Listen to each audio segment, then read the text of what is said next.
We're back here for the Overwatch Beat Invitational Season 5. It's now time. The grand finals are upon us. I'm CP, rejoined here by Reinforce. And Johnny, I heard that yesterday you had the greatest dinner of your life. I did have the greatest dinner of my life, and I also won in minigolf. So I call that an accomplished Saturday. But we're back. It's Sunday, and it's time for grand finals with Overwatch, which I'm excited about. Absolutely. Of course, these two teams here, LNL v Toronto, they were the teams that got through the upper bracket as well. They had an incredibly close series that went down to the very wire. A third round on Control is what decided it at 5 maps. And now we're throwing them into the real arena here. It's a best of 7, and whoever wins this wins it all.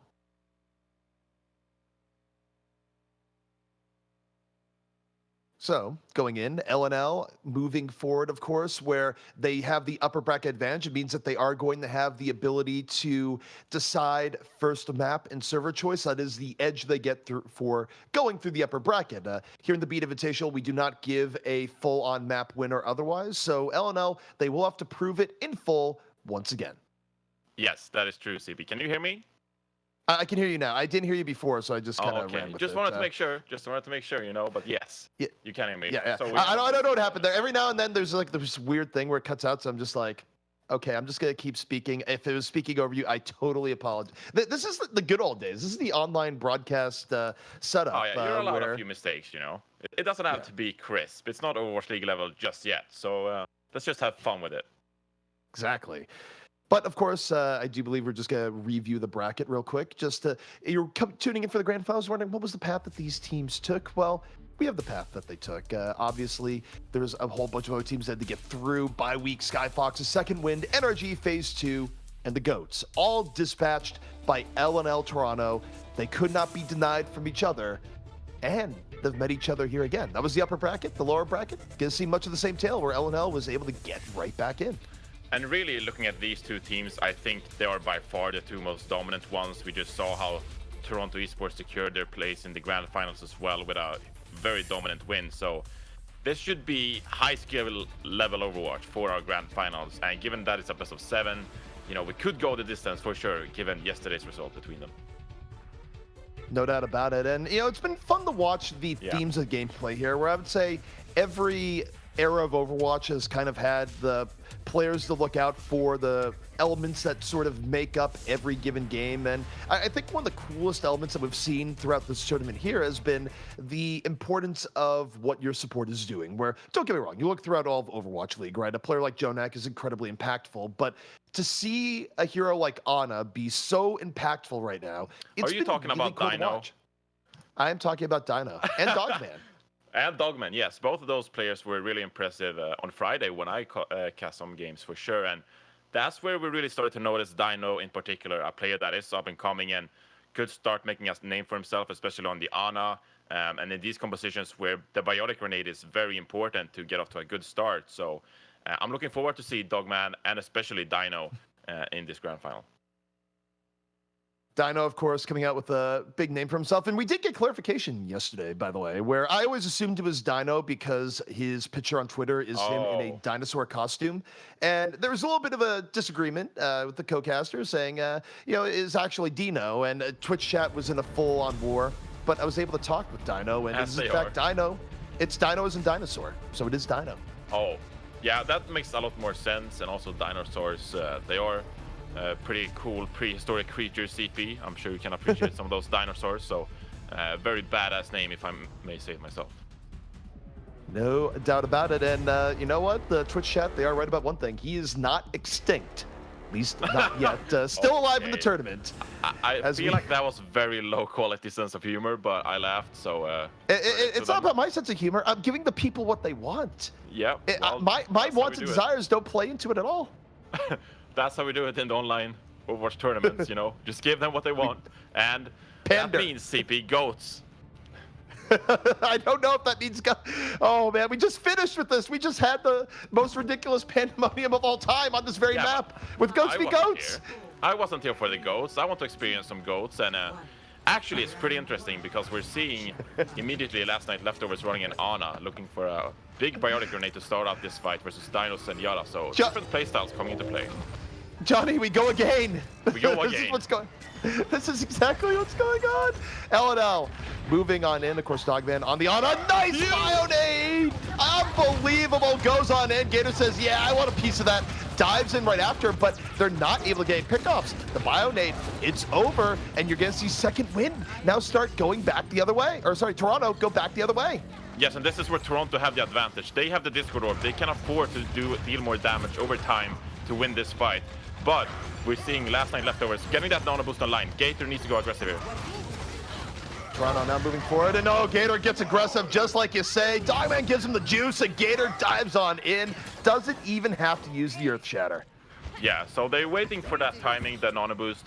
That is what is important when you're running this Ana. Meanwhile, Dino swapping over to the Ana, realizing that the Senora is not going to be granted time to apply the Discord Orb and deal extra damage. So now, it is going to be last night leftovers with an ultimate advantage. Dalton moves in, shield bash, sets up Gator. It's that Brigida to Reinhardt connection where, I gotta ask you, by the way, historically, Johnny, Reinhardt used to be a thinking man's game. A lot of mind games, a lot of thoughts. How do you feel about Brigida just simplifying it? Yeah, well, it makes the game a lot more easier for the Reinhardt for sure, because you guarantee that stun to open up with the Earth Shatter, and we're going to look at, of course, Toronto Esports with their own Earth Shatter, so it's going to be a question whether Nero can find an opening and allow Deco to hit a big stun also. Oh, grab Eden! Grab Eden to start it out. Decon drops a hammer, knocks down one. Of course, as we look forward here, you don't want your grab the Eden. It was, as both teams now going in. Toronto dropping the barrier. Both teams feeling the beat right now. Both teams still at a full 6. But Cracklacken gonna get team back. But Toronto a bad thing. And Gator drops the shatter, but is punished for it. Back and forth here, Johnny. Dalton diving on nano boosted Brigida. And really, it is about the timing of the ultimates that is crucially important. Both teams playing pretty passive, just waiting for their ultimates to come online. And in that scenario, it is going to be the last night leftovers to get that Earth Shatter up in time. And Gator, with a big Earth Shatter, manages to win the fight. So 90% on the timer, and Toronto Esports need to come up big next fight. Toronto, they have one final attempt here, and you gotta think the Dino's gonna be ready to immediately drop a nano boost here. Now, do you put on Decod? Usually that's a choice. He's gonna get slapped immediately. We're in overtime, so they have to keep someone at the point all the time. Swimmer sacrificing his life there, gets dove on by the Diva, taken down. Graviton out here from Sugar Free, and the follow through coming in here from L&L. First 2 pickoffs to him there. Decod not really able to swap it around. Dino keeping asking up and in it, but you lose 2 people early on. It's so hard to recover, and L&L just needs a little bit more. Nice Bionade from Dino, though. Yeah, it is a nice Bionade, and Asking is still alive with Nero, so they're trying to at least buy some time. Crackenlacken is gonna come back with the Hammond, create some space. They're just trying to get these ultimates up in line in time, but last night leftovers with the advantage. And now they're gonna nano boost Gator. Gator goes, yep, I want a piece of that, and they get off the point. If you have a Hammond, you just need to be on the point. Really no excuse there. But overall, throughout Control Center, I think that last night leftovers looked very dominant, and on this Ghost composition, they have been the superior team throughout the tournament. Yeah, and I mean, we saw that right there, where it was just literally a match ago where Toronto was able to win on that very stage versus second win, but they weren't quite able to channel the same level of dominance as they did before, but a lot of that would have to do to the play of L&L. But now, there's no Doomfist, it's just goats. It's just goats, and again, we're going to see the Anas come into play here. Deacon flirting, actually, with the Hammond. Are they going to roll out with this? So they're going Farah, Hanzo, and Hammond, expecting the Ghost composition, and Swimmer just swapped in spawn after the game has started, so they seem a bit hesitant to actually running this composition, but knowing that last night leftovers are going to run the Ghost composition, they're going to go with an anti-Ghost composition and try to spam them out.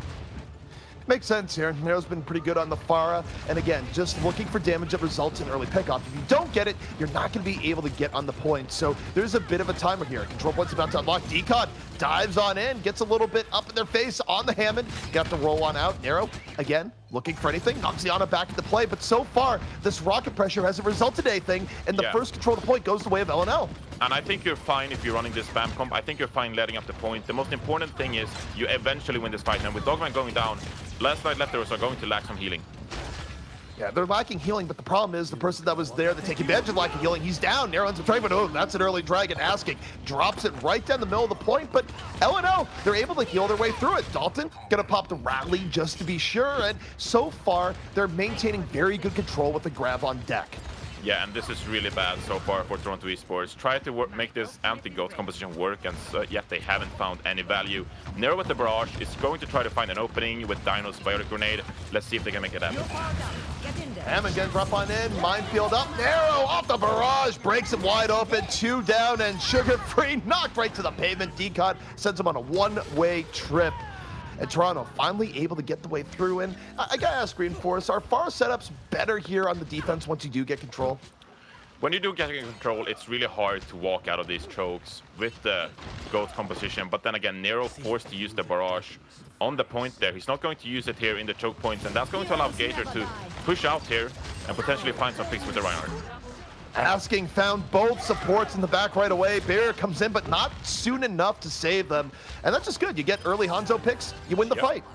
Oh yeah, absolutely. And this is what Toronto Esports wanted. They let up 49% for the point initially, which is pretty bad, considered pretty bad. But now they're in firm control, and with Decod having the mines up as well on the Hammond and Asking with the Dragon Strike, they're looking like they're in a pretty good position to hold this point for a little bit longer.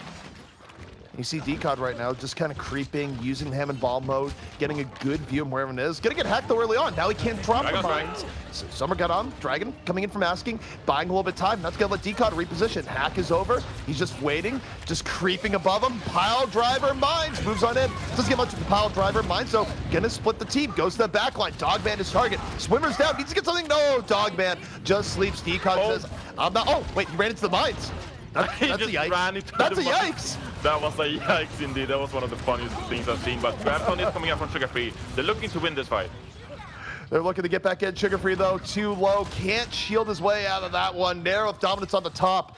And Toronto, one fight away from bringing this even here on Lijiang. Oh yeah, and last night leftovers, they are struggling. Dogman swaps over to the Moira, thinking that they need some more stronger, sustained heals to survive all this spam coming out. Dalton on the Sombra is going to be very important. Going to look for the hack on Nero or Swimmer to get the farmers down to the ground. Nero was looking for the boop off there, decided not to go for the barrage. I think he had a lot of respect for Hawk, but now Nano boost up, immediately finds Dogman on the Moira. So much damage from that rocket.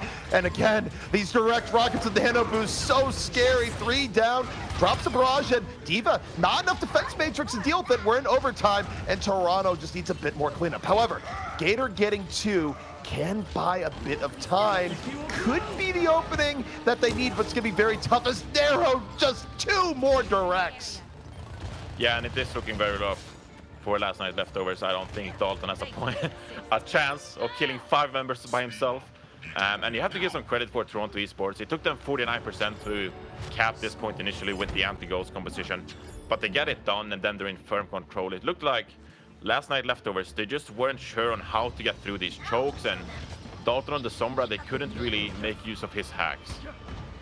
How scary is a new Pharah at brawling close range? Where do you think players don't give Pharah the amount of respect that maybe it should deserve now in the situations? Because Nero was just annihilating people in that final fight. Yeah, it's tons of damage, right? And given that direct rockets deal more damage, it's especially good when shooting these larger targets, the tanks. But I feel like Dalton on the Sombra, he should have had more value in hacking either Nero or Swimmer and try to get them down to the ground, and then it's just a matter of communicating to Gator that he can capitalize on that. But last night leftovers, they don't get it done, and we're going into Gardens.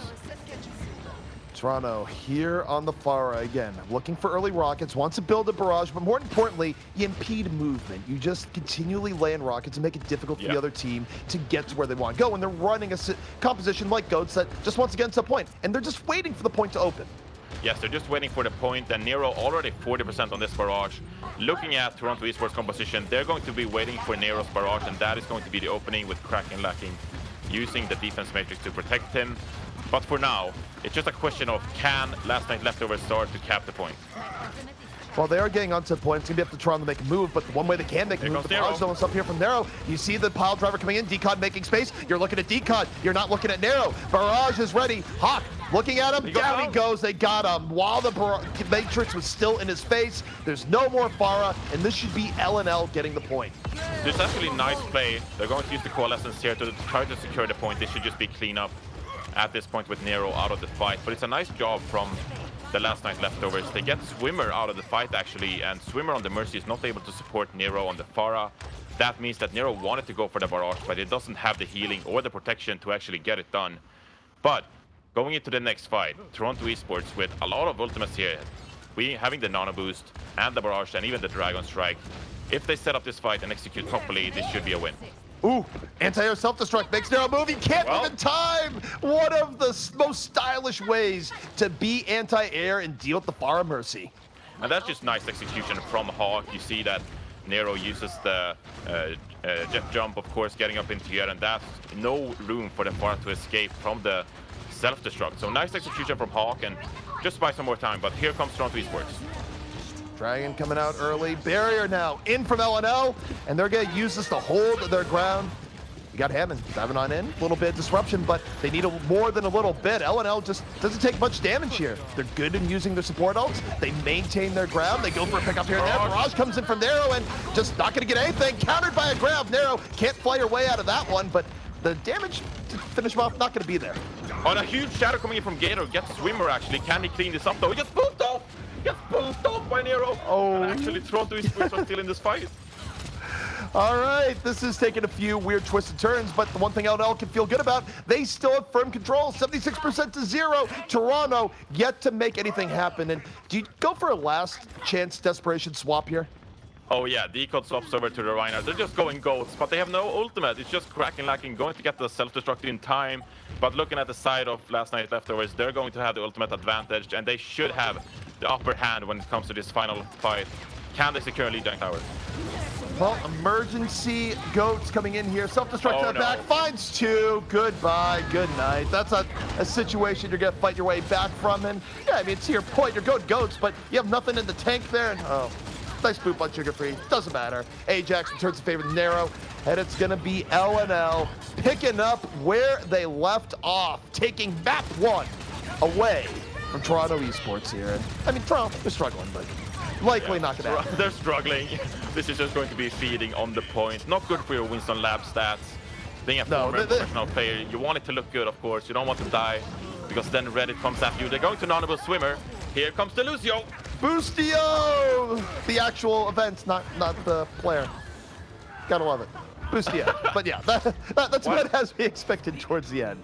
Wait, who was the diva that got caught on Junkertown just running away from the fight because of stats? I'm trying to remember photo. Like, I'm having a brain fart. Hey, I don't wanna toss names around and pretty poorly CP. So we're just going to look at Gators Reinhardt play instead. Just going to get Nano boosted and shred through this lineup. That's beautiful CP. That's great Reinhardt play. 10 out of 10 play of the game. When you just walk forward, you swing the hammer. Hey, at least it didn't charge, right? That would have ruined everything. Yeah, absolutely. Why would you charge in that situation? Doesn't make much sense at all. Okay, LNL setting the tone here, but of course, guys, this is a best of 7, and that also means we have some maps in the map pool that we haven't had before, where if you wanted to have a change up here, a change of pace, where we haven't seen an assault map all tournament long, we do have way more variety in assault maps for a best of 7. It is that's really the team is making a statement, you know. No assault maps throughout the entire tournament. That's they're literally.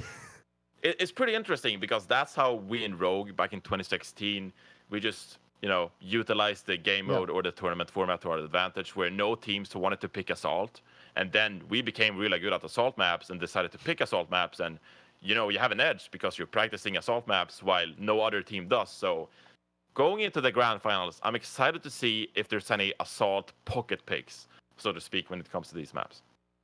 It would be I think they're actually forced into an assault map here if it goes the distance. So we will see one potentially by virtue of the teams not having a choice.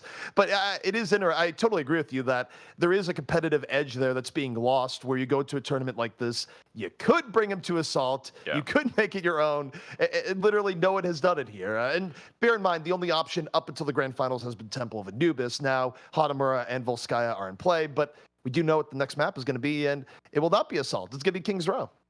And this is going to be pretty interesting as well, because if Toronto Esports continues playing anti-ghost compositions, we might see some Doomfist and Sombra come into play. That's really efficient on King's Row. And on the other hand, we've seen Last Night Leftovers be so dominant with the ghost composition throughout the tournament. And so going into King's Row, you would have some kind of home advantage playing the ghost comp, I feel like. But we'll see what Toronto Esports are bringing out to counter them. All right. Well, you know what? I love the fact, by the way, that Twitch chat always remembers. We don't even have to say it in broadcast. I'll respect your wishes, but Twitch chat definitely remembered who I was referring to. Hey, I remember now as well. Those momentary it's a yikes, that's all. Yeah. Yeah. Just like, you know what? I'm just gonna plan for the next season. Let's protect the stat line, boys. No interceptions here. But take a look here. Defense coming out early, and it looks like it might be a Widow Junkrat defense out here from Toronto. And Asking's Widow, if anyone can make it work here, even with the new realities of the meta, it'd be Asking. Oh, definitely. His hit scan has been so on point throughout the tournament, and we saw in the last series him playing Soldier as well, making it work. A hero you're very excited about. CP, the new balance changes to Soldier, giving him more precision, and playing the Widowmaker, you certainly need precision, and that's what Asking has. Yeah, and the interesting part here too is that based on what we saw from their matchup yesterday, Dalton doesn't really seem like he's going to be very interested in going Widow v Widow versus Asking. Didn't work out well for him there. So as a Widow, when you know you don't have to worry about another Widow, that's just something that makes your play even that much more risk-free.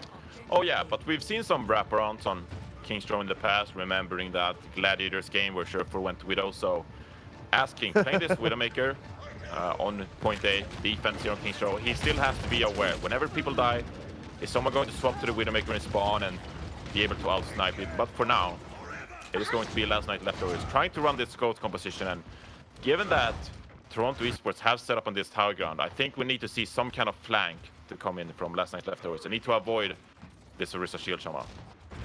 Also, you got to deal with the Junkrat, where Junkrat and Kings Row first, it's an old classic. It's glad we're in an online tournament in a world where we can see this again. Brings me back to the good old days where it was Tavik and Sherfor just repping the rat here, and we are going to see the wraparound here. Yep. Yes, this is exactly what you need. You're forcing Toronto Esports out of position with this Orisa and making it hard for them. But, of course, Last Night Leftovers, Dalton swapped to the Widowmaker, actually, and this is what we talked about. Asking could now be very vulnerable, but he's aware. Asking is aware that Dalton swapped to the Widowmaker. And you do have to be aware of the swap, so you never want to get caught by the surprise Widow situation. And yesterday, he was able to take the Widow duels pretty reliably, and he's going for it out. Doesn't care about the rest of the game, finds Dalton. Merciless goes, I can trust my team. I don't need to help him out. I'm just going to win the Widow v Widow. That's what's really at stake here. And actually very interesting, because Dalton doesn't have any healing in spawn. That means that Dino's turret deals tons of damage to Dalton and forces him to back off from the Widow duel, and Asking has positional advantage after that. So Last Night Leftovers struggling so far on King's Row, trying to take this point A. Well, the interesting part here too is that he's about to get Molten Core. We haven't really seen any of the new Molten Core here, where of course it's not the old setup. His old Molten Core, basically his E ability now. He gets to throw out globs of molten goodness, and he's about to get it here. 98%. We're about to see it. Ultimate up. Let's start spewing some lava that goes mostly in the hallway. Not actually shot at the other team. Gives his own team a little bit of a hot foot. Yeah, I guess you can call it a defensive Molten Core, where they just push Last Night Leftovers off the high ground. But looking at this fight, it's still up in the air. Dino goes down, gets resurrected by Swimmer though on this Valkyrie, but this fight is all over the place. Ajax tried to go offensive Lucio versus Asking there, and it went about as expected. He gets taken down in a fight that, frankly, has gone a bit off the rails here. With a bit of stagger for the offense. It is a bit of a stagger, but the tire comes in, kills Dalton. Wow, now Last Night Leftovers, they're really struggling on the offense here. This is really all over the place. This is where everything is broken down. You don't quite know what's going on. Got to reset the point. Gator trying to move on forward. Narrow in the back on the Junkrat. And Shatter from Gator sets the tone. Decon gonna fall. And now, open and grab. They get another two, and this is looking nice for LNL, finally. Finally, they get their ultimates up in time. It takes 3 minutes, so I don't know if you want to call it sugar-free grabs or Gator shatters, but they come online eventually, and with those ultimates, they're going to secure point A, but not without a struggle. and it's looking like a pretty good defense so far from Toronto Esports. They're going to stick to the Widowmaker. Nero swaps over to Brigitte, and this is actually a pretty rough composition for Toronto Esports because they don't really have the spam to defeat this Last Night Leftovers composition, and Last Night Leftovers are going to have the better brawl composition, better at running over Decon and Kraken Lacken. What do you think about running the Widow here on the point B, where a lot of times teams will swap up the Widow for this point, but I'll hold that thought. They're going to engage. Soundberry in from Ajax. They're diving on in. Meanwhile, asking the flanking Widow here, not really working out. They're down 2 immediately. And now I'll go back to that question. Is asking going to swap? He most definitely needs to swap, especially here on point B. It is such a narrow point, so whenever Decode or Kraken Lacken walks up, they are going to have a struggle with Gator and Sugar Free, just running them over with the speed boost from Ajax. But they do swap over to a full Ghost composition with the Moira, so mirrors coming out. But Last Night Leftovers, they are going to have the advantage, having that self-destruct as well as Brigitte's stun to perhaps open it up in cap point B. Kraken can open up here the self-destruct for the defense. Toronto found Dalton, the most important piece of a GOAT setup. Brigitte's down. What are you going to do? Well, you're going to drop the self-destructor your own. Oh, it's huge! Everyone exploded! Hawk answers in the biggest possible way! That was huge. 5-man self-destruct comes Okay. out. I mean, Toronto Esports were just clumped up around the corner, and suddenly self-destruct comes out of nowhere and just kills 5 people. That was... I can't believe it. That just secured point B with one ultimate. Dogman is saying hi Reddit, but Dogman doesn't realize that his global chat is not there. We'll do you solid. We'll say that you said hi with Reddit. It's fine. It won't be in the clip. But LNL now moving forward, trying to take advantage. Grab gets just about everyone. The surround coming in from LNL, and yet fall through. Doesn't quite get what they're looking for. It starts getting turned the other way. Decod picks 2, and this turnabout is going in the favor of Toronto. Yeah, just a huge brawl, and Decod comes out on top with the Reinhardt. Shatters come in from both sides. The Gator's going to have another one going into the next fight, and I feel like Last Night Leftovers there, they just got a bit overconfident, got a huge self-destruct in the fight previously, but then Sugar Free extends with his Graviton for a bit. Already built up 50% though, but again, it is going to be Toronto Esports with the advantage to initiate with Kraken Lacken self-destruct. Well, the self-destruct trade didn't quite go as well last time. Maybe it'll be better here. Kraken Lacken, they get down Dalton. Brigitte down early. And once you get the Brigitte down, you don't have to invest as much here, Reinforce. You can just have faith in your own Brigitte that you're going to win the health battle.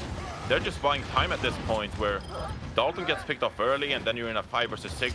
Gator does not want to spend the Earth Shatter trying to win a fight where they are at a disadvantage in terms of men.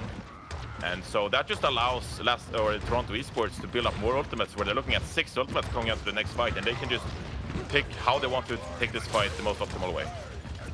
We do have asking, holding on to the grab here. Kraken Lacken opens up himself to strike. No grab helping it out, but still finds Dogman. Dalton down immediately as well. Now, I'm not going to say the fight is over, even though it probably is, because guess what? Hawk has a self-destruct, but I don't think he's going to use it, nor repeat his feat anytime soon. And Gator with a bit of a risky Earth Shatter doesn't get any value. I think he was a bit desperate at this point. You've been stuck in spawn for a bit, and Gator decides to unleash an Earth Shatter in a 4 versus 6. Actually, asking hiding with the Graviton Search around the corner. This could be huge. He's waiting for it. Grab up for Toronto, and stunned immediately. Doesn't quite get it as looking for, but still might work out. Grab in, 3 up. Barrier, though, coming in from LNL, moving in. Decod down, so LNL able to turn this back to their favor. Now able to move back the other way. Advantage to their side. Kraken Lacken get focused on the side, just melted on down. And Hawk holding onto the self-destruct, but Reinforce, I don't think he's going to need to use it. No, and you saw the hesitation coming out there from asking, and I don't think his team was ready for him eventually dropping it when he started to back off. Actually, there's a bit of a fight on the payload. Dogman versus Dino. Flex support versus flex support. Who can win on the point? Dogman! That's the answer. It's Dogman. Anna versus Moira. But you have all these mini battles going on, but the defense now going to get reestablished in it. Shattered, bombed, asking, blown up, and they get Kraken Lacken for good measure. It's not a Reddit clip, but it's what you need to get forward. You're doing your job. Oh, absolutely, and there's 14 seconds on the timer here. And we're looking at Toronto Esports with the Graviton Surge, the Self-Destruct, and the Earth Shatter coming online, as well as both support ultimates. So we're looking at Toronto Esports with in position to actually stop LNL here before they cap it. Barrier out, supported by a grab. Toronto would love to get the hold right here. Everyone's stuck in it. Then Decon with the follow through. Fire strike, swings a hammer, picks up 2. Toronto continuing to dominate here, and they will be stopping LNL before the apex of Kings Row. And now they have a great victory condition going forward. Absolutely, and I want to give so much credit for Dino there actually, because he did stall the payload, as I mentioned, for roughly 10 to 15 seconds, and that just gives 10-15 seconds for LNL to start building ultimates, and going into the last fight, they have 5 ultimates online, so Dino's stalling for just that short amount of time and no one helping Dogman on the payload, that's going to make the biggest difference, and actually stopping last night leftovers here on point C before they get the cap, that gives a very solid win condition here for Toronto Esports. You know, it's been interesting to see the just really good plays from supports and stalling, where, of course, you think back to the last series, you had the ridiculous ninja take from Swimmer, where we're looking at a huge fight, and me and Joe's like, wait, what has happened? It's like, oh, you know, Swimmer, stealth submarine, got to the back. Some of the delays that can come in at points. Well, that won them the game, right? Yeah, pretty much. And, we're asking for a pause. So, we'll have a bit of a reprieve here. And, yeah, I mean, again, I think that the best part about this meta so far that we've been seeing is that Overwatch, historically, is a game where if you talk about putting a spotlight on the players, you will often put a spotlight on the DPS because they are the flashiest that you will see. But the meta that we have right now is one where supports can get their name out there with really cool plays, and that's so helpful not only for the viewing experience, but also just for building teams. It makes the player selection process a whole lot easier. Look, man, we're playing ghost compositions. There's only tanks and supports. You can't really observe the DPS players. So I feel like that's a pretty good meta to start appreciating the tanks and the supports, because there's no DPS units in the game. So we're forcing Twitch chat to adapt to our way of observing the game. Obviously, as you say, the supports and the tanks have huge impact into the game. And a lot of players, actually, they start complaining to their main tank when not enough space is created. Now, I never had that problem in my playing career because I always created tons of space, but also if you overextend, that could be pretty punishing. So it goes both ways, and tanks and supports with fairly good impact in these ghost compositions, CP. No doubt about it. And actually, you think back to Overwatch history, right, where teams did quite well, is that I think even as DPS has been super flashy, right, is that some of the greatest teams ever were basically made by tank and support gameplay, where we're gonna go down like memory lane here, but think about the original IDD QD core before they became envious. They actually swapped out a whole bunch of DPS players over time, but the thing that stayed was their tank and support core, which was just remarkably solid for the time. And it's kind of one of those things that pro players know just how important the tanks and supports are, but at times, the general public and even the casters to a degree were just like, this guy's clicking heads. And yeah, that's important, but there's more to the game. Oh, yeah. And back in those days as well, when we started out playing Overwatch, for sure, it came down to who was the smarter team and who had the best strats, because it was so new at the time. So we're going to head into game. But of course, tanks and supports, equally important, even in this day and age, and who can outsmart their opponent. That's a big question, really, to create that space for your DPS players. And talking about DPS players, CP, for once, we're actually seeing some DPS characters on the field. We are seeing some DPS characters on the field. Sugar Freeze, Junkrat, of course, has been absolutely fantastic all throughout the tournament. But now we get to the part where I do think it's a little bit interesting. You have Dalton coming out here on the defensive Widowmaker, and as a team, if you're in a situation where you know your Widow has usually been getting dominated by the other Widow, do you still run a Widow because of all the other aspects of the strategy, or what goes through your head on that? Well, each to their own. A lot more player, or a lot of Widowmaker players, they are dependent on their emotions and their flow in the game. Time was certainly one of those guys, and then you have players who can just step up regardless and are a lot more consistent. So it comes down to a lot of different styles, and Dalton, he is going to have to step up on the Widowmaker here, get something done for the defensive side. Ooh. And he does just that. He found Swimmer. Turns the corner to the window, sees a Lucio, goes, this is free, gonna take it. 2 early pickoffs here from LNL, and that just gives them a nice edge of momentum here. Oh, absolutely. And Toronto Esports, they have a very versatile composition here. Nero might combine with Decode, the Genji and the Winston to try to execute this backline of Dogman and Ajax, and meanwhile asking just going to spam down this Orisa shield and try to make anyone vulnerable on the side of LNL, but Decod applying point pressure, and Nero actually gets Dogman. Yeah, Nero was able to find some space, got on Dogman early, sets up Toronto with the nice 6. Well, it's not 6 and 5 anymore. Rez is going to come in. They weren't able to dive in and deny the Rez. And Dalton just punishes Decod, was chunking him as the Widowmaker, and now finds asking. Dalton on the revamp here. And don't forget, Dalton is actually on the Toronto Esports roster, so this has to be a little sweet for him.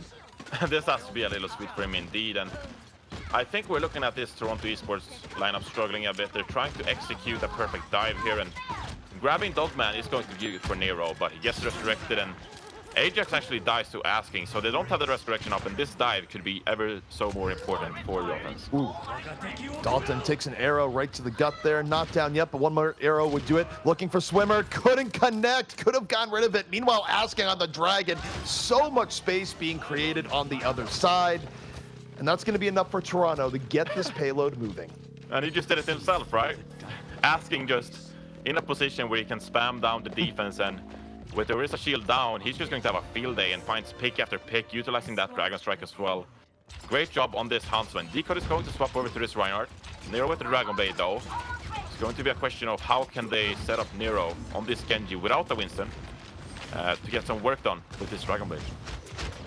And we'll see how Nero decides to go in here. And this could be one of those cases where you feel you have an edge, if you feel like Dogman doesn't have Transcendence yet, do you want to take that gamble? Do you just want to go with the Dragon Blade?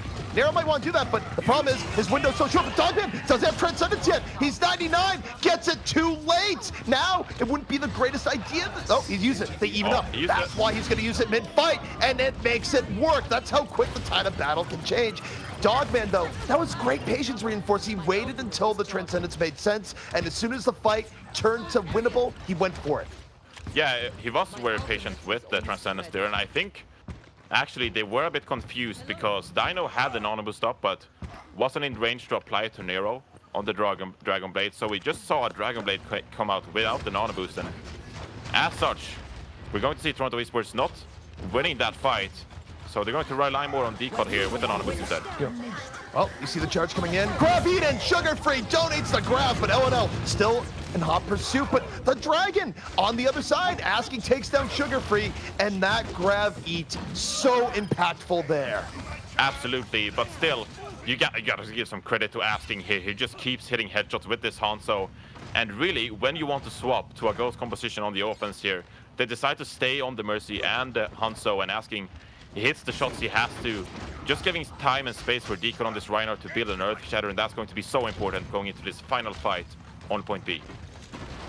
Decod Shatter up. Nero moving forward, looking to step up the shield bash. Oh, he gets stunned and taken down. They telegraphed it, and Gator there with the punish. LNL read the situation well. They take the fight super swiftly.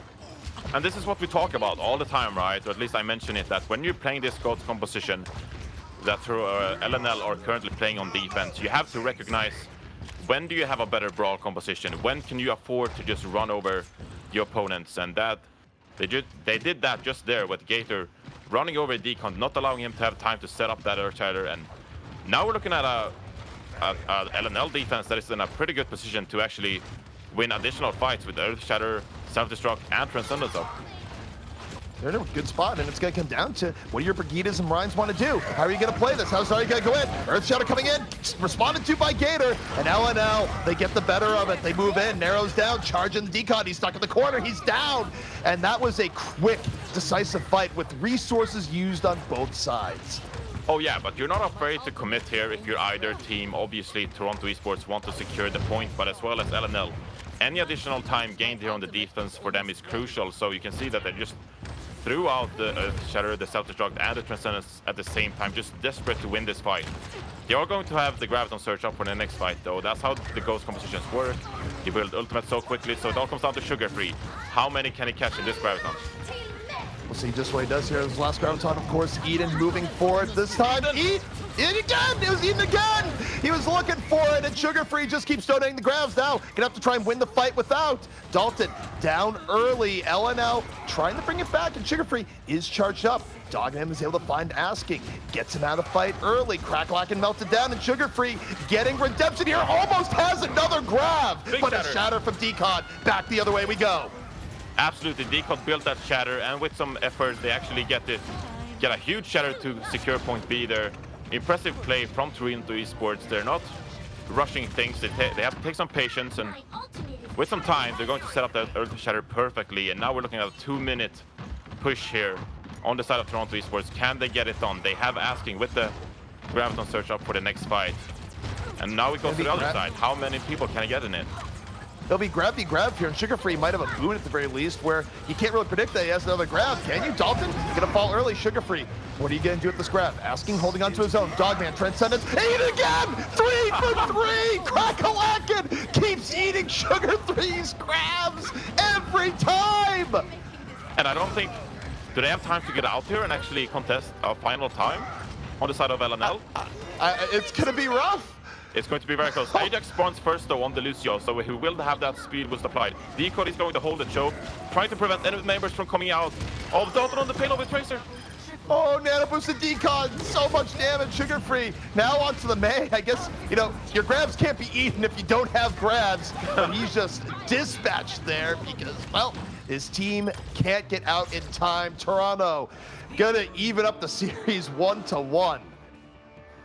And that was impressive from both teams, really. But, I mean, pretty much all of the Graviton surges were eaten that round. That was pretty ridiculous from both teams. And, you know, we talk about big ultimates and whatnot, but eating an ultimate is equally impressive. Hawk with a 5-man self-destruct. So, credit to the Divas here for actually acknowledging when the opponent Zorias have that Graviton surge up and making the big plays that made all the difference for both teams, really.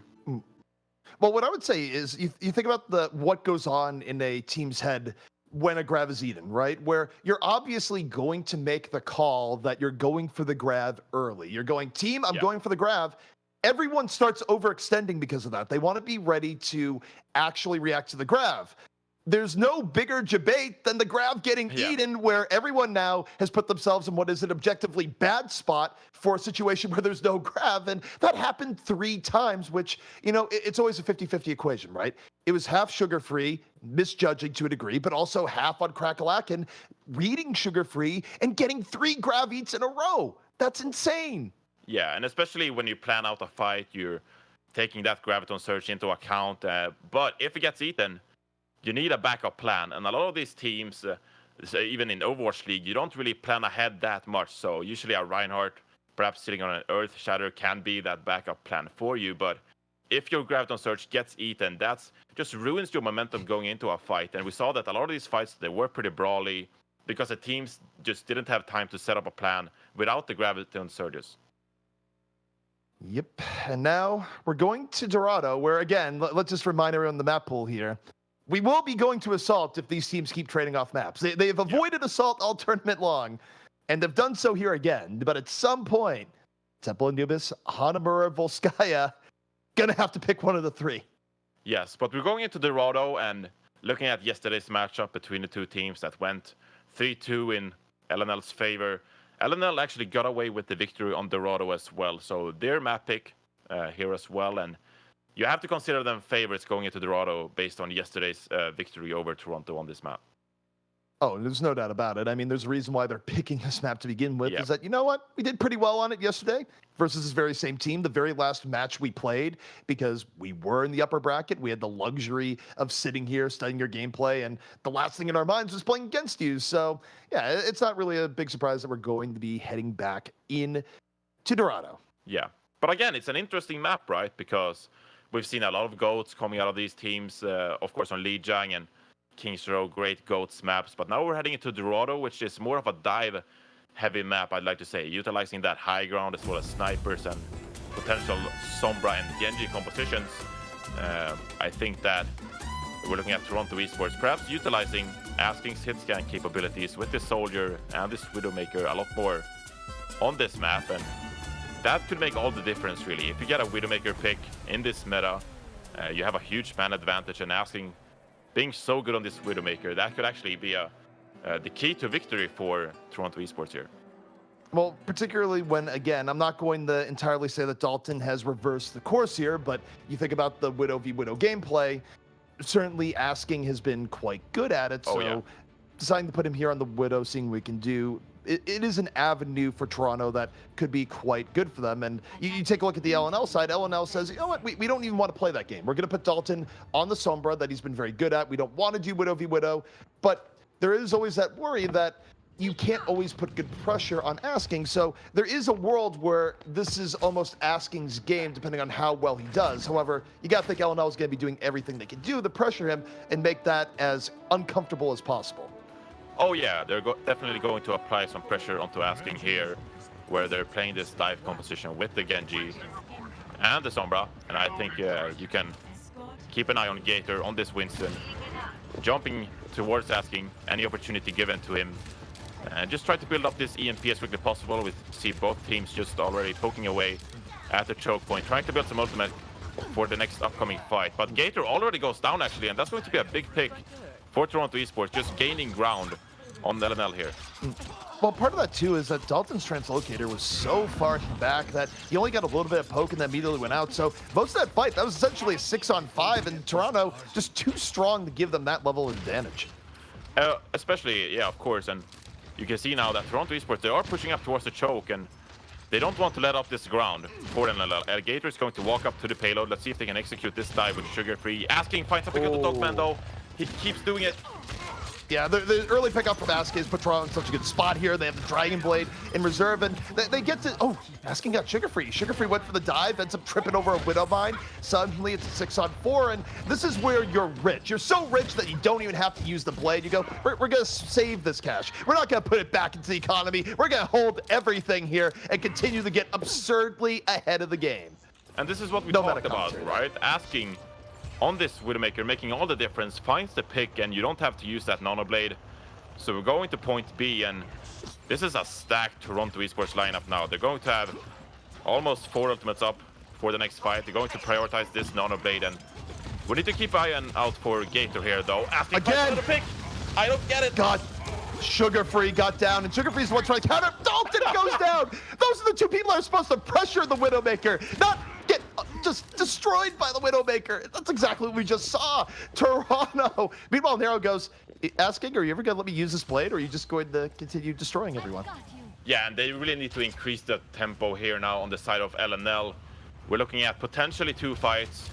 One if they execute slowly and well at this fight. Gator is going to apply some pressure here, but they need to start using ultimate. Sugar Free with the Nano Blade.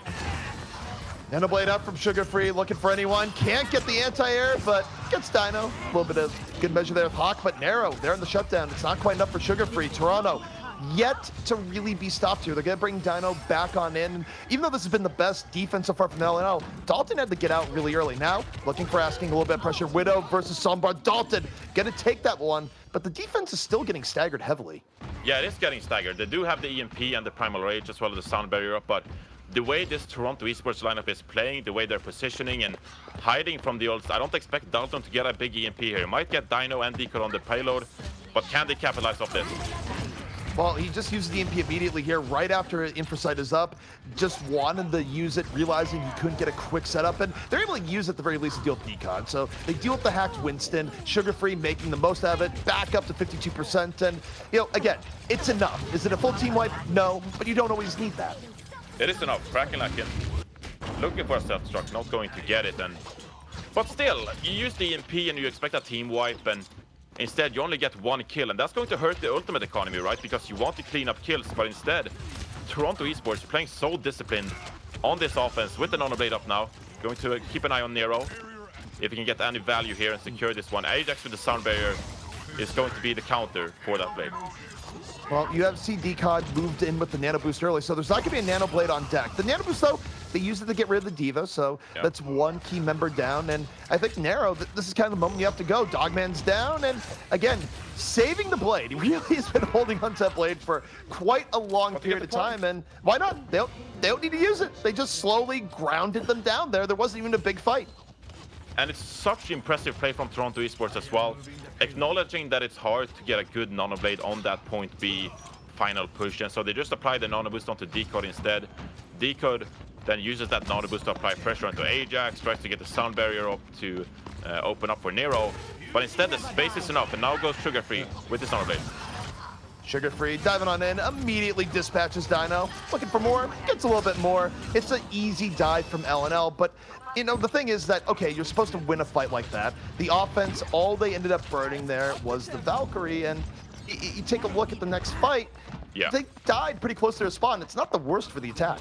No, definitely not. It is not the worst, and I mean, you don't waste any ultimates either, and so you're in a position now where you can build up that EMP or the Nano for the Nano Blade as well, and I think that with 3 minutes on the timer, you're very comfortable if you're Toronto Esports, and many different opportunities here to take these upcoming fights. Let me open up the self-destructs. Hot goes. I wish I still had my mech. Nero just slices him down in the moment, looking for the Winston.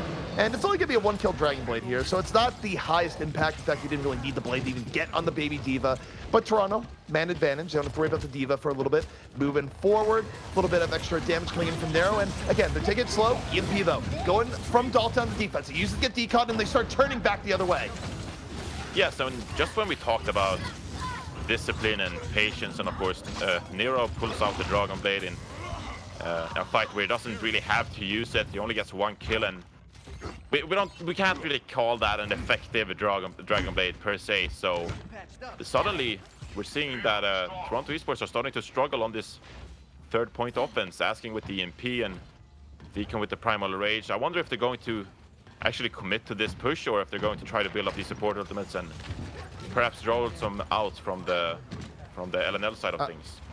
I think Toronto does try and win most fights outright, regardless if it makes sense or not, and they're going to open up the EMP. They go directly into Brigida. They get Sugar Free immediately. Just absolutely nothing Sugar Free could do there.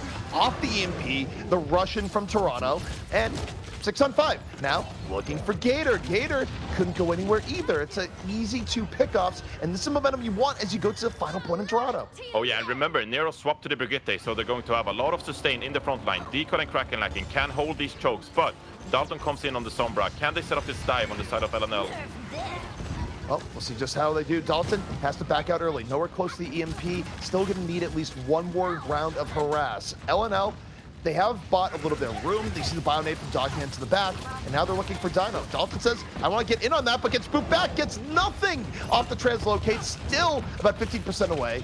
Now, gonna get close to the EMP, but while he's getting close, he's lost Gator, asking falls 5 on 5. Dalton working his way back around, finds Crackalacken. No, Crackalacken takes him down. Not gonna be able to EMP. The offense moving forward. Crackalacken self-destruct. A little bit of room on the point. Not gonna get much of anything, but the momentum in for the offense. They're staggering the defense, and defense is in a world of hurt. Yes, and Dino has the Transcendence. You're just going to be able to sustain on the point. It's not even going to matter. LNL doesn't get back to the payload and contest it in time, and it's going to be Toronto Esports capping out Dorado, and generally looking at Dorado in the past, capping out with 46 seconds on the timer left. That's a good offense and a real opportunity to win this map based on Asking's Widowmaker picks initially and then a good executed dive. Well, to be clear, too, for Dorado, you look at what teams do on it historically, right? Any offense that gets you past point B is a pretty good offense, period, because getting through point B is actually quite difficult. We see plenty of holds that end right there. It is a fairly defense-favored map when it comes to whether or not teams are going to get to the very end. And in this case, not only have you completed the map, you've completed the map with close to a minute remaining, so you're always going to feel good about an attack like that. Oh, absolutely. You know, we talk about the defense on this map, and the high ground is so crucial when using this defense. Allows you to set up dives and execute a lot easier with positional advantage, and also the sight lines available for any potential Widowmakers. Already on the defense here, Asking is flirting with the idea of a Widowmaker, not opting to go with the Genji Sombra dive. So it's going to be interesting. He is heading out of spawn, actually. So yeah. What are you going to do? He's taunting he's us. feeling it. No, he's not feeling it. Not anymore. But wait, this is actually, he's barely gonna get there in time as the McCree. He's barely going to get there, and remembering Friday's games as well, Toronto Esports was a team that didn't really favor the Brigitte. Instead, they opted for this McCree to try to shut down the dives with his flashbang, and It's going to come down to Dalton and Sugarfree on the side of LNL. How well can they avoid this McCree and play around the flashbang? How can they execute these dives? So, interesting matchup for sure, with McCree and Sombra on the side of Toronto Esports. Well, I do want to just make one very silent observation. It's 2018, and there is no Brigida in play right now. I don't know how long that's going to last, but this is a Brigida-free game. Early dive coming in, asking under pressure, gets hit by the real Band-Aid, and they have to res him immediately, so they deal with the threat, but can they deal with him again? He had that extra life, a little bit of Konami code going in there now. Going back the other way, plenty of damage coming in. Toronto able to recover after the early pickoff. Flashbang, not going to be used for much at all. Sugarfree diving in, and this back and forth is there. Gator falls, and Toronto now can push back the other way. And they even Nice nade. commit the EMP there for good measure, I assume. Allows them to clean up some kills and build some more ultimates here on the side of the defense, but still, that's what you can't do if you're on the side of LNL there. You give Asking some time to start hitting shots and start shutting down this defense, and Gator and Sugarfree as such are going to go down to the Peacekeeper. But now we're looking at a fight where, if you're LNL, you have a lot of ultimates coming up for your war chest, as you call it, CP. How do you stop the EMP Nanoblade here? What Well, you is have there to a be response? aggressive. You have to make a play, and I'm looking for Asking on the McCree. Can he shut down someone before the fight begins? So you have to get a pick off before they start pressing Q, is basically the victory condition here. Chicory does get chunked early on. Dogman's down. There's not going to be a nano boost. Didn't get a chance to build it up, and it's exactly what you said. They got aggressive here. They got pickoffs on the both supports, and even though that storm might be coming, the storm isn't on the way yet.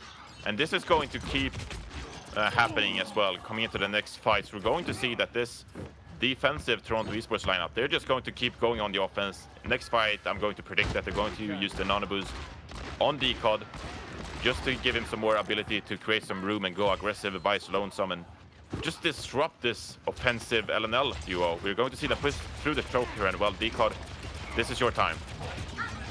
We'll see just where Dogman's gonna look to here. He puts on Sugarfree. They want to go to the Genji, and he gets hacked. What a hack coming in! Oh man, it delays it, but is it gonna be enough? Stunned, and it's Nano McCree, Electric Cowboy, making his appearance. Sugarfree completely shut down for all the resources on him, and oh, Ajax, that takes gumption, tries the res in Asking space, and gets a bullet to the head for good measure. And they can recontest here as well, because Decod on the payload, using the Primal Rage to just buy enough time and space for Asking to clean up in the back line. And they're going to resurrect Asking here after he got killed. And this is a good defense now. 1 minute remaining with not a lot of ults on the offensive LNL side. Dalton with EMP, but that EMP might not do that much when you're facing Asking on the McCree with a high noon up. Yeah, I mean, they're going to need this EMP to be great from Dalton with an equal follow through. Deadeye up. Dalton gonna go forward, says, I don't care about the time. EMP. It's EMP time. Takes away McCree's watch. Both Winston's though down in the fight. Offense struggling to get anything done. Sugarfree now in the tracer. Look at the swimmer in the back. Gator res back up. Hawks self-destruct does hit Pager. LNL with some momentum, but there's EMP. This time out on the other end, Asking. This is where McCree's love to clean up. He's picked up 2 here so far. Looking for more. Gator under fire, and Asking is on a rampage. And that's just going to be at 10 seconds remaining, and no one really to contest. It is going to be Dalton flanking on the Sombra, but he's not going to be able to win this offense for them. Just standing around on the payload. But again, that's what we talked about. Okay, nano boosted Hammond coming in from Gator. What is going on? Well, you know what? This is stall. This is the purest form of stall. Oh. You put on a really tanky hamster, but they've gotten 5 back at the point. It's not over yet. Decon's down. This is winnable for LNL. Just when you think it's over, it might not be over yet. Sugarfree going for the tracer. Doesn't get the pick off, but certainly pressuring. Gator still making this work. Oh my. Swimmer went for the res and got punished. And Sugarfree, sweet redemption on the tracer here. I can't believe it. They're actually going to win it.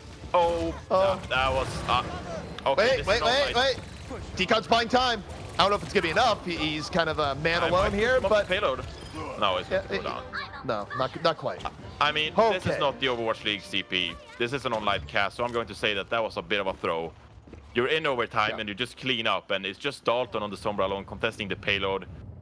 I mean, That was ridiculous. Not a lot of time in the bank for this offense of LNL, of course, and they're playing with a Hammond, but still, I mean, Toronto Esports, they gotta feel bad about that. Yeah, that's a thing where you have a team down, you gotta put the foot in the throat, and okay, Sugar Free goes to a Pulse Bomb, trades out. I think this Tracer probably gonna be swapped off here. That was a Desperation Tracer. Unless he's just feeling it, which, still probably gonna swap. Yeah, but still, you get down to Sombra, who had the EMP, and this buys a lot of time for the offense to actually push that payload, and now we're looking at potentially just 2 fights remaining on point B, where you would have preferred to take another fight with your Toronto Esports, and LNL just keep applying pressure. LNL, they don't have much time. They're still in a rough spot. Toronto certainly with the edge. Hack, or EMP gonna be coming out from narrow. They use it again. Dog, man. They start moving on forward. And again, anytime you have room like this, you look to asking where, okay, Gator's buying some time on the Hammond, dives on in. It's dead. Oh, he gave him the verticality. No! Oh, sweet betrayal. You hate to Yikes. see it. Asking just keeps having one hell of a Dorado game. And he's just getting set up for it by his supports as well as opponent Hammonds, I suppose. So, I mean, that's a lot of time bought. Remember that time where McCree got triple jump? Right there. Yeah. Oh, hey, he needs a buff, right? Yeah. Let McCree rocket boots. I don't know. Toronto, though, they get EMP'd by Dalton. Dalton tries to set up. They use it, most like Crackalacken. Here comes Sugar Free. Nano Blade. Asking goes, I'll stare you down. And Sugar Free wasted his dash there. He just has to slowly walk forward, but sometimes it's good enough. Ends up slicing down Asking. Probably would have liked to have something more explosive there, but it's enough. LNL still alive. It is enough, but we're going to see a recontest coming out on the side of Toronto Esports. And a lot to work with here with a Deadeye on 90% as well as the Primal Rage, Self-Destruct, and the non-boost coming into play. So a lot of opportunity to create space and disrupt this LNL offense. Let's see who wins. All right, Self-Destruct, Sound Barrier, both gonna trade out there. LNL, 2 early pickoffs. Sugar Free looking for more on the point here. Not even dash reset, just solid shuriken damage. LNL working with advantage set up by Gator. And LNL, again, this is the first step they need to take, but it does look like they're getting into point C here. And they shouldn't be happening, CP. Remember, they shouldn't have been able to cap point A, but now we're on point C with, 1 minute 30 on the timer and a real chance at actually capping out Dorado. They're going to have a lot of ultimates going into the next fight as well. Primal Rage, EMP, and on the boost all going to be online for them. And if they just keep taking initiative and playing aggressive and just disrupting this slow composition of Toronto Esports, they have a good chance of actually completing Dorado here. It's a really good chance. You see Dalton now setting up for the EMP, 96%, waiting for the situation to develop. Narrow takes initiative, drops EMP in the back, but just gets destroyed in the back. The follow through, not there for Toronto's defense at all, and Toronto might be letting this one start to slip away from them. LNL playing way more coordinated. Sugar Free, slapped! Slapped! Oh, what a sleep dart coming in from Dino. He ends up falling, but what a parting gift.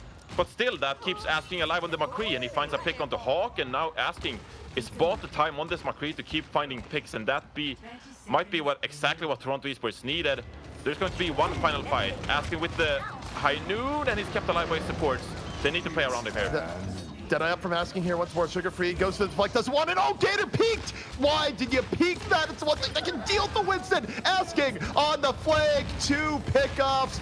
Oh man, this McCree play is inspiring. Asking has done enough.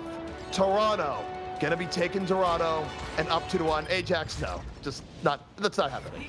Not happening even a little. You have to be very happy if you're Toronto Esports here and actually holding off that offense, because again, point A shouldn't have been a cap at all. But Asking on the McCree, he does cool what is necessary and gets away with it. This is the push that they should have won it up from. Remember, 20 seconds on the clock here, and they just keep finding picks. But somehow LNL got back to the payload. This is unreal aim, but also unreal turn of events after that. That last flick onto the Tracer. That's what we know him for, though. Contenders Europe. He has been doing this all season long. Yeah, he just makes it look easy. Makes it look casual. Those aren't easy shots. No. It does look like, guys. So Toronto up 2-1 here, but we are going to take a breather. The teams themselves want a bit of a 5-minute break. So, guys, we also will be taking a short break. When we come back, more of the grand finals are going to be coming at you. Stay tuned.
And we're back here at the Overwatch Beat Invitational Season 5 Grand Finals.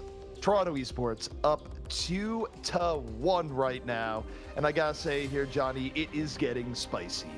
It is getting very spicy with Asking popping off like he is doing right now. Remember, yesterday, LNL actually won Dorado versus Toronto Esports, but this time it's Asking on the McCree, shutting LNL down. And going into our fourth map, I am feeling that Toronto Esports have the momentum into the series, so this could be go all the distance, 7 maps perhaps. That would be insane.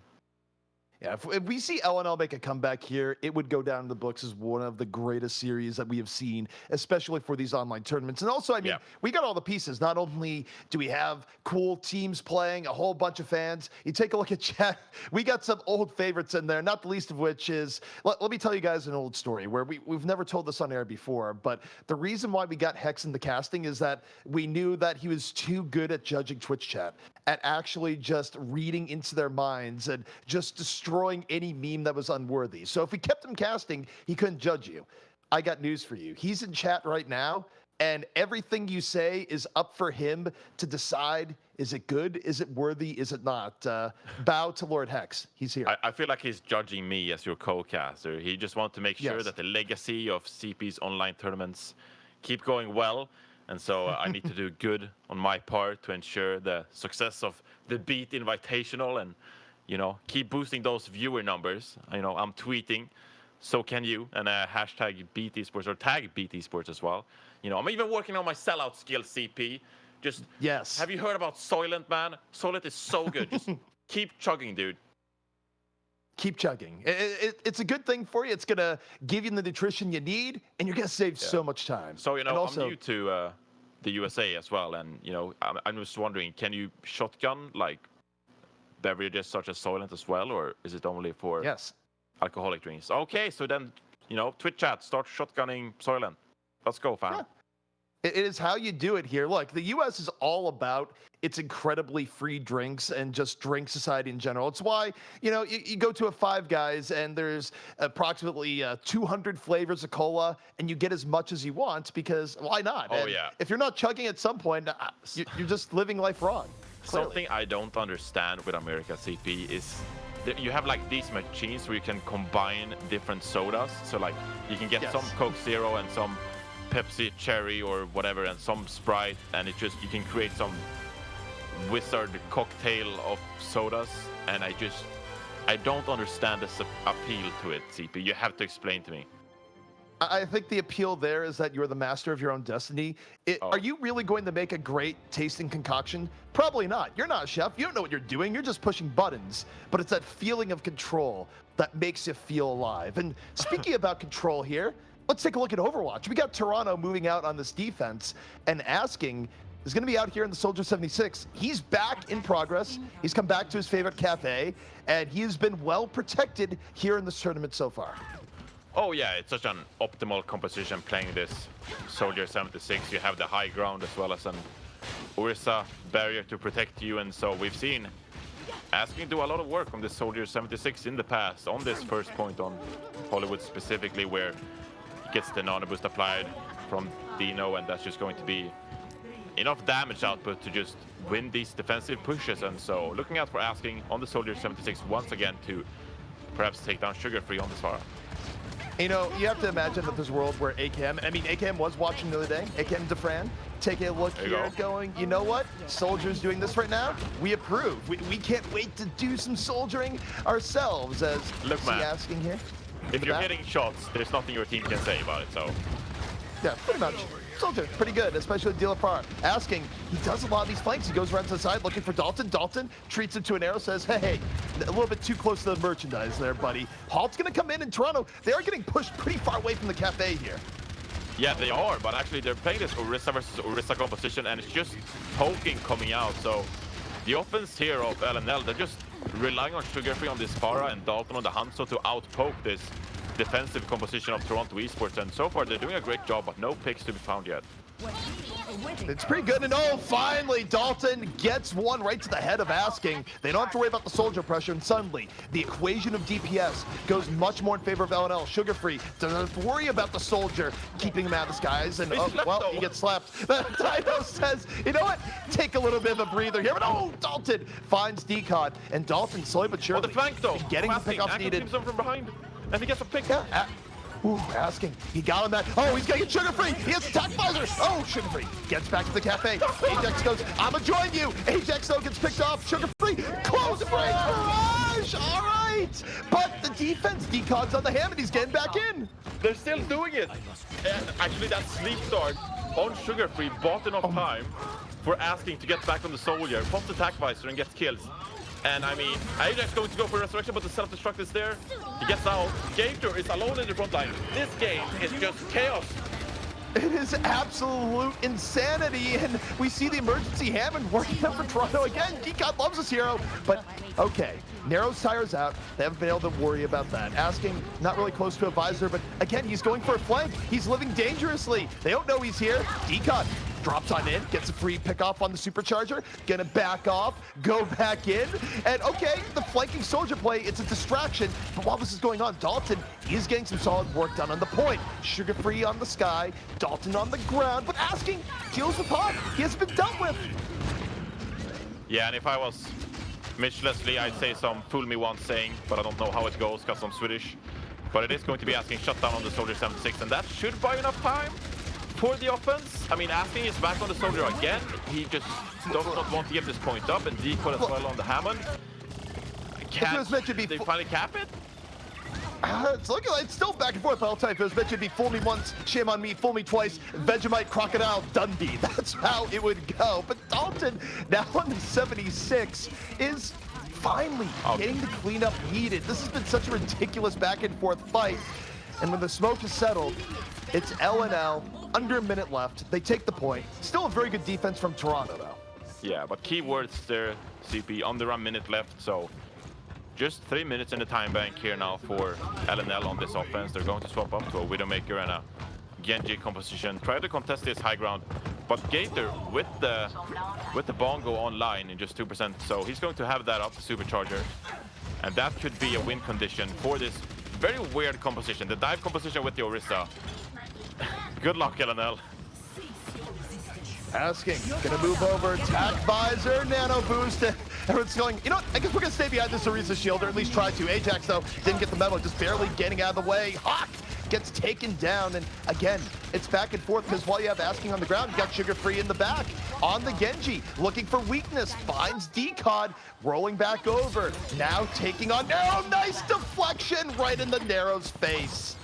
It actually works out for them as well, this Orisa fight. Gator just stays alive throughout, and then it's great discipline actually from the rest of LNL as well to stay alive and buy enough time for the Gator's Orisa to do enough damage. And with the resurrection coming out from Ajax, that's going to give them the win, and we're looking at one push remaining onto point B with Sugar Free having the Nanoblade up. Nanoblade in reserve here. Dogman ready to give Sugar Free all the juice he requires. And this is a great spot for a Nanoblade as well. So LNL, they're just pushing up the payload. It's up to the defense to get pick off. And Asking certainly could, but you've lost Crackalack, and here comes Sugar Free. He's ready to put an end to this. Deflects the sleep. Excellent stuff from Sugar Free. And Asking doesn't have any support. Sugar Free, heavy redemption as LNL takes point B. And that's what you expect from a player like Sugar Free as well. We've seen contenders in the past that he just goes insane on this Genji and just wins the fight pretty easily with an Nanoblade, as expected. And I mean, Gator with another supercharger on this Orisa, he's just going to keep going and just dealing poke damage. And it's going to be hard for Decod on this Reinhardt on the side of Toronto Esports to actually do anything. He's going to be able to push forward, of course, but Dalton has an EMP, and he's able to shut them down in this next fight. Toronto looking for any forceability here on the defense. Dalton gonna open up the EMP, but Sugar Free's down immediately, right as the EMP was taking effect, and now this fight could go either way. Dogman, though, on the attack. Finds Swimmer, Asking, no choice but to back out here on the Zarya. Dino gonna get caught, and the offense getting to pick off the momentum they need. Absolutely, and so we're looking at one fight remaining with Gator still on this Orisa. I'm putting it out because it's not typically what we see on Hollywood Point C offense, but it is working out for them. Hawk with the self-destruct, that's going to be their win condition. And meanwhile, on the side of Toronto Esports, they're just going to run at them with Anonymous here.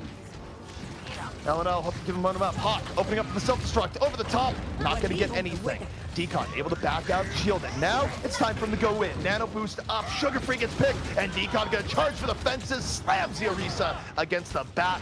And Toronto able to bring it back the other way. Only a minute 30 left here for this LNL attack. And finally, you have to say, Toronto Esports puts a stop onto LNL with that Orisa attack, and swapping to that Ghost composition, they're going to have the ultimate advantage going into the next fight here with Decod having the Earth Shatter, as well as Nero with the rally and asking on the very verge of building this Graviton Surge. So it's just a matter of time for LNL. Can they actually get a pick here? It's Rally going in. Nero's weighing up the Zarya shield, goes for the shield bash, Earth Shatter, where you at? And Decon just goes super deep with Gator. Gator gonna take him down, but it doesn't really matter. Toronto gets enough off this fight. Now they can back out. Space and time was created. And that's exactly what you need if you're on the side of LNL here as well. You don't die too much, you don't let Toronto Esports build those ultimates. And now you're Gator with 75% on that Earth Shatter as well. They're looking to build these ultimates so they can win this final fight. They're looking for it, asking, gets stunned, has the grab, but couldn't go for it. Didn't want really chance for Brigida. No, risky lob, works out. 5 people gonna be stuck in here, fall through. Is it gonna come in? Decon certainly wants to jump on into that dog pile. Finds one, Ajax was caught. And Decon again, just solid charges and Reinhardt play. Gonna be 3 before it's said and done. Final 20 seconds. 20 seconds remaining, and Sugar Free and Gator has to get out of this fight. Gator might get picked here towards the end. He actually charges out, and he's going to stay alive. That's crucial. 10 seconds remaining, and Ajax and Gator, they need to touch the payload to build some time for Hawk and Sugar Free to come in with the big ultimates. Ajax full speed boost. Oh, he was going for sacrifice, but Dino just scrapes him off the wall. The Bionade gets rid of Lucio for free. And Dalton in the back trying to buy time. Sugar Free lobs the grab, but it is all for naught here, Reinforced. Toronto is going to be holding them off right before third. There's going to be a little bit of delay, but they're just outgunned here. Even with the Bionade on the Gator, he's able to live. Okay, hang on. Yes, sir. A little bit more question. 90%. He has to go in. Okay, this is actually starting to be more winnable. They've somehow gone through the eye of the storm. Gator at 92%. He can get the shatter just as you mentioned. He's waiting. 99%. Self-destruct. Gonna shield it. Oh, this is winnable. No. Oh no, they got the point. Oh no. No. It's the grand final, dude. No. Oh. It's a yikes. I'm actually speechless. That's a big oof. Oof, CP. Oh my goodness. He was right there. They were, everyone thought that someone else was gonna be on the point.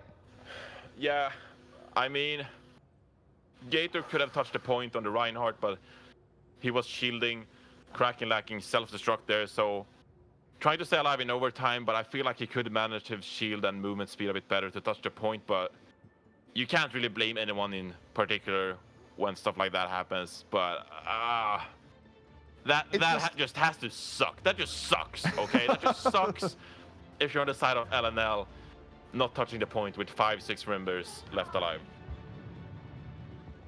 Think about how that developed when we were looking at it, and also how they must have been looking at it. It looked like the defense pretty much had in the bag, and then Gator somehow survives against the odds. Super low during cleanup, and the reason why he survives is that Dogman comes in, keeps him up. Really good support play. They pull an opportunity that they really shouldn't have had. And then they take that opportunity. They fold it up nicely. They go to the nearest garbage disposal and they shred it. Why? Why have you done this? Yeah, like they built all the right ultimates as well. Gator had that Earth Shatter. It was just a matter of time before he was going to use it, and just not buying themselves enough time to use those ultimates they built up. But hey, if you're Toronto Esports, you're very happy, and now it's up to asking on this Hanzo to just get an easy win on Hollywood. And for Toronto here, I mean, all they have to do, finish out the map. You don't need a crazy fast time. You don't have to really worry about time solves. Oh, Dalton gets picked. DPS Hana. It's going to cause the res to come out, but while the Mercy is rezzing. The Mercy isn't healing people on the other side. It's a window of opportunity for Nero here, who takes well advantage, almost picks off 2 with those rockets, and that's a problem. Anytime you res, it's such a shift in the poke momentum of the fight. You get your man back up, but it comes at a cost. 2 ticks already the Toronto because of that early pickoff, and Nero just in such a good spot. Gator in trouble. Is he gonna live? Absolutely not. Toronto in control. Definitely in control. The side of LNL, they lost all positional advantage. Dalton didn't have any opportunity to deal damage. They're going to use ultimates on both sides here. Try to get back into this fight, but it's actually looking pretty winnable on the side of LNL. They built ultimates in time. The problem is Nero has the barrage waiting for it. Has to worry about the demon. Oh, okay, self-destruct. Got to float a little bit quicker than that. Gets away. But the defense has been able to come back in. Dalton, a big part of it. No, falls. Couldn't get away from Decon. Now he's gone. You look towards Nero. Barrage is ready. Oh, he's got to go with the supercharger. There's a tire coming in. Drops the barrage right at the end. Dogman breaks the shield. Gets a supercharger. But falls. It's not over yet. And it's just chaos. Dragon Strike comes out when Asking is left alive alone. But he gets 2 ticks. He just needs to stay alive and get even more now. Swimmer with him to heal him up. Try to keep Asking alive. Oh no! Ajax is going in with the blaster. That could be scary. But Dalton buys enough time. Asking wasn't able to land the arrow on him. Now Soldier's back up to the cafe. Free just got destroyed. What is going on? And Asking found Ajax. That's big. It's actually amazing that they managed to win this push based on Asking's 2 initial picks, then staying alive, and they just keep killing members, and that's going to be point A. Gator just stalling. I don't even know, man. It was still a good defense. He burned 2 minutes and 10 seconds off. You can feel good about it, but the problem is they still have a long way to go. Oh, absolutely. 4 minutes on the clock here for point B, and while it is a hard point to cap on the side of offense, 4 minutes should be more than enough time. And Asking with the high ground on this Hanzo, he just has free roam, trying to find some additional picks before the fight begins, but they have the ultimate advantage as well. Dino with the nano boost and Asking with the Dragon Strike. They could make it work. It's a dragon from below to the skies. The dragon ascending to the sun. Doesn't get much. Oh, Dalton just got wrecked. One for the flank on Asking. Got an arrow to the dome in response, and it's easy cleanup for Toronto right now. Absolutely easy. Yeah, and you have the ultimate advantage, and you use those abilities, and you win the fight easily. Of course, LNL's forced to swap to a dive composition on point B, and they don't have anything in the bank. This is going to be their shot, though. Dogman building the nano boost and Hawk with the self-destruct. Sugar-Free closing in on that Dragon Blade as well, and it's just a matter of how they can execute on this defense, how they can figure this dive out. Sugar-Free has gotten checked pretty heavily by Dino and Asking, more so than he really has by most other teams in the past. You can see the Winston come in, Nano Blade up, Dino went for the sleep, doesn't connect, and that could be it. Moves to the side, deals with Asking, really made sure that both Dino and Asking were out.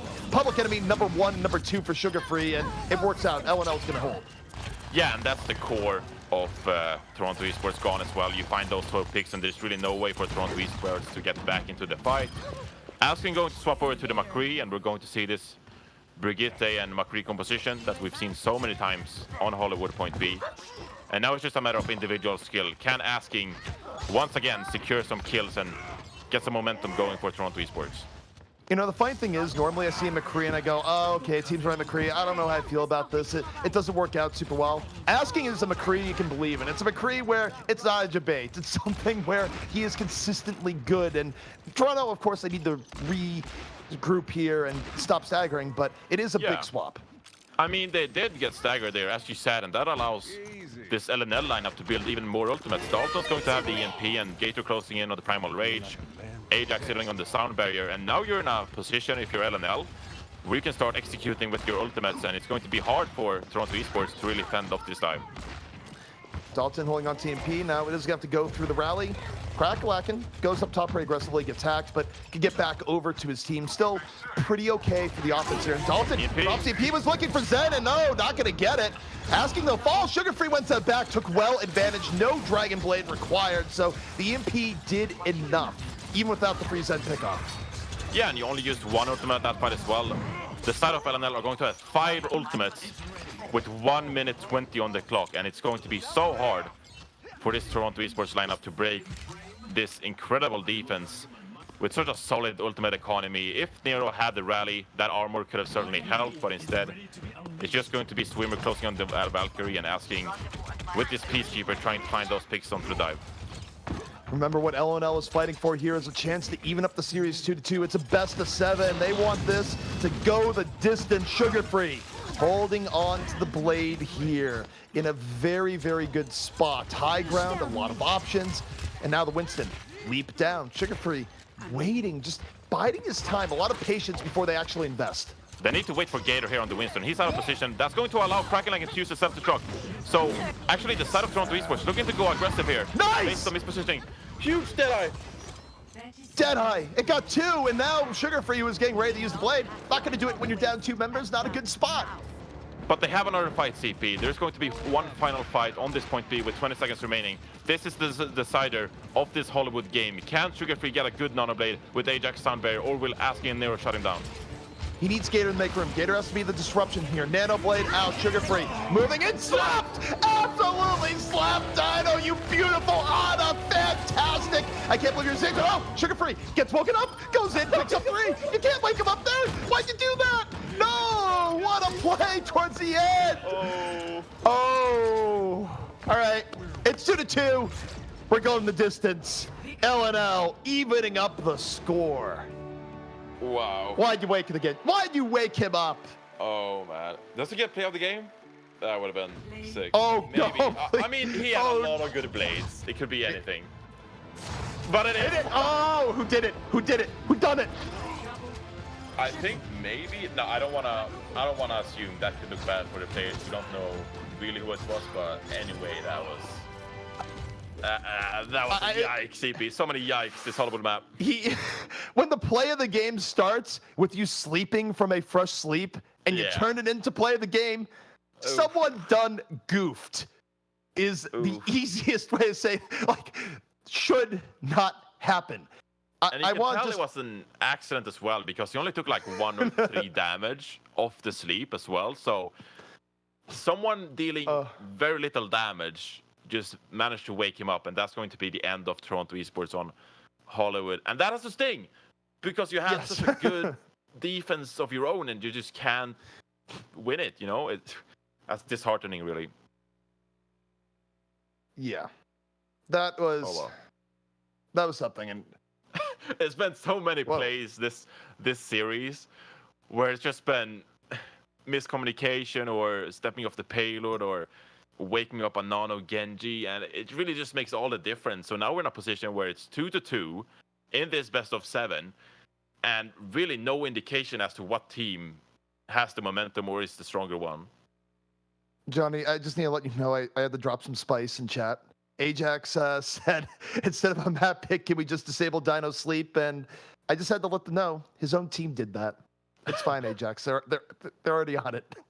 Yeah. At least towards the end of the last map.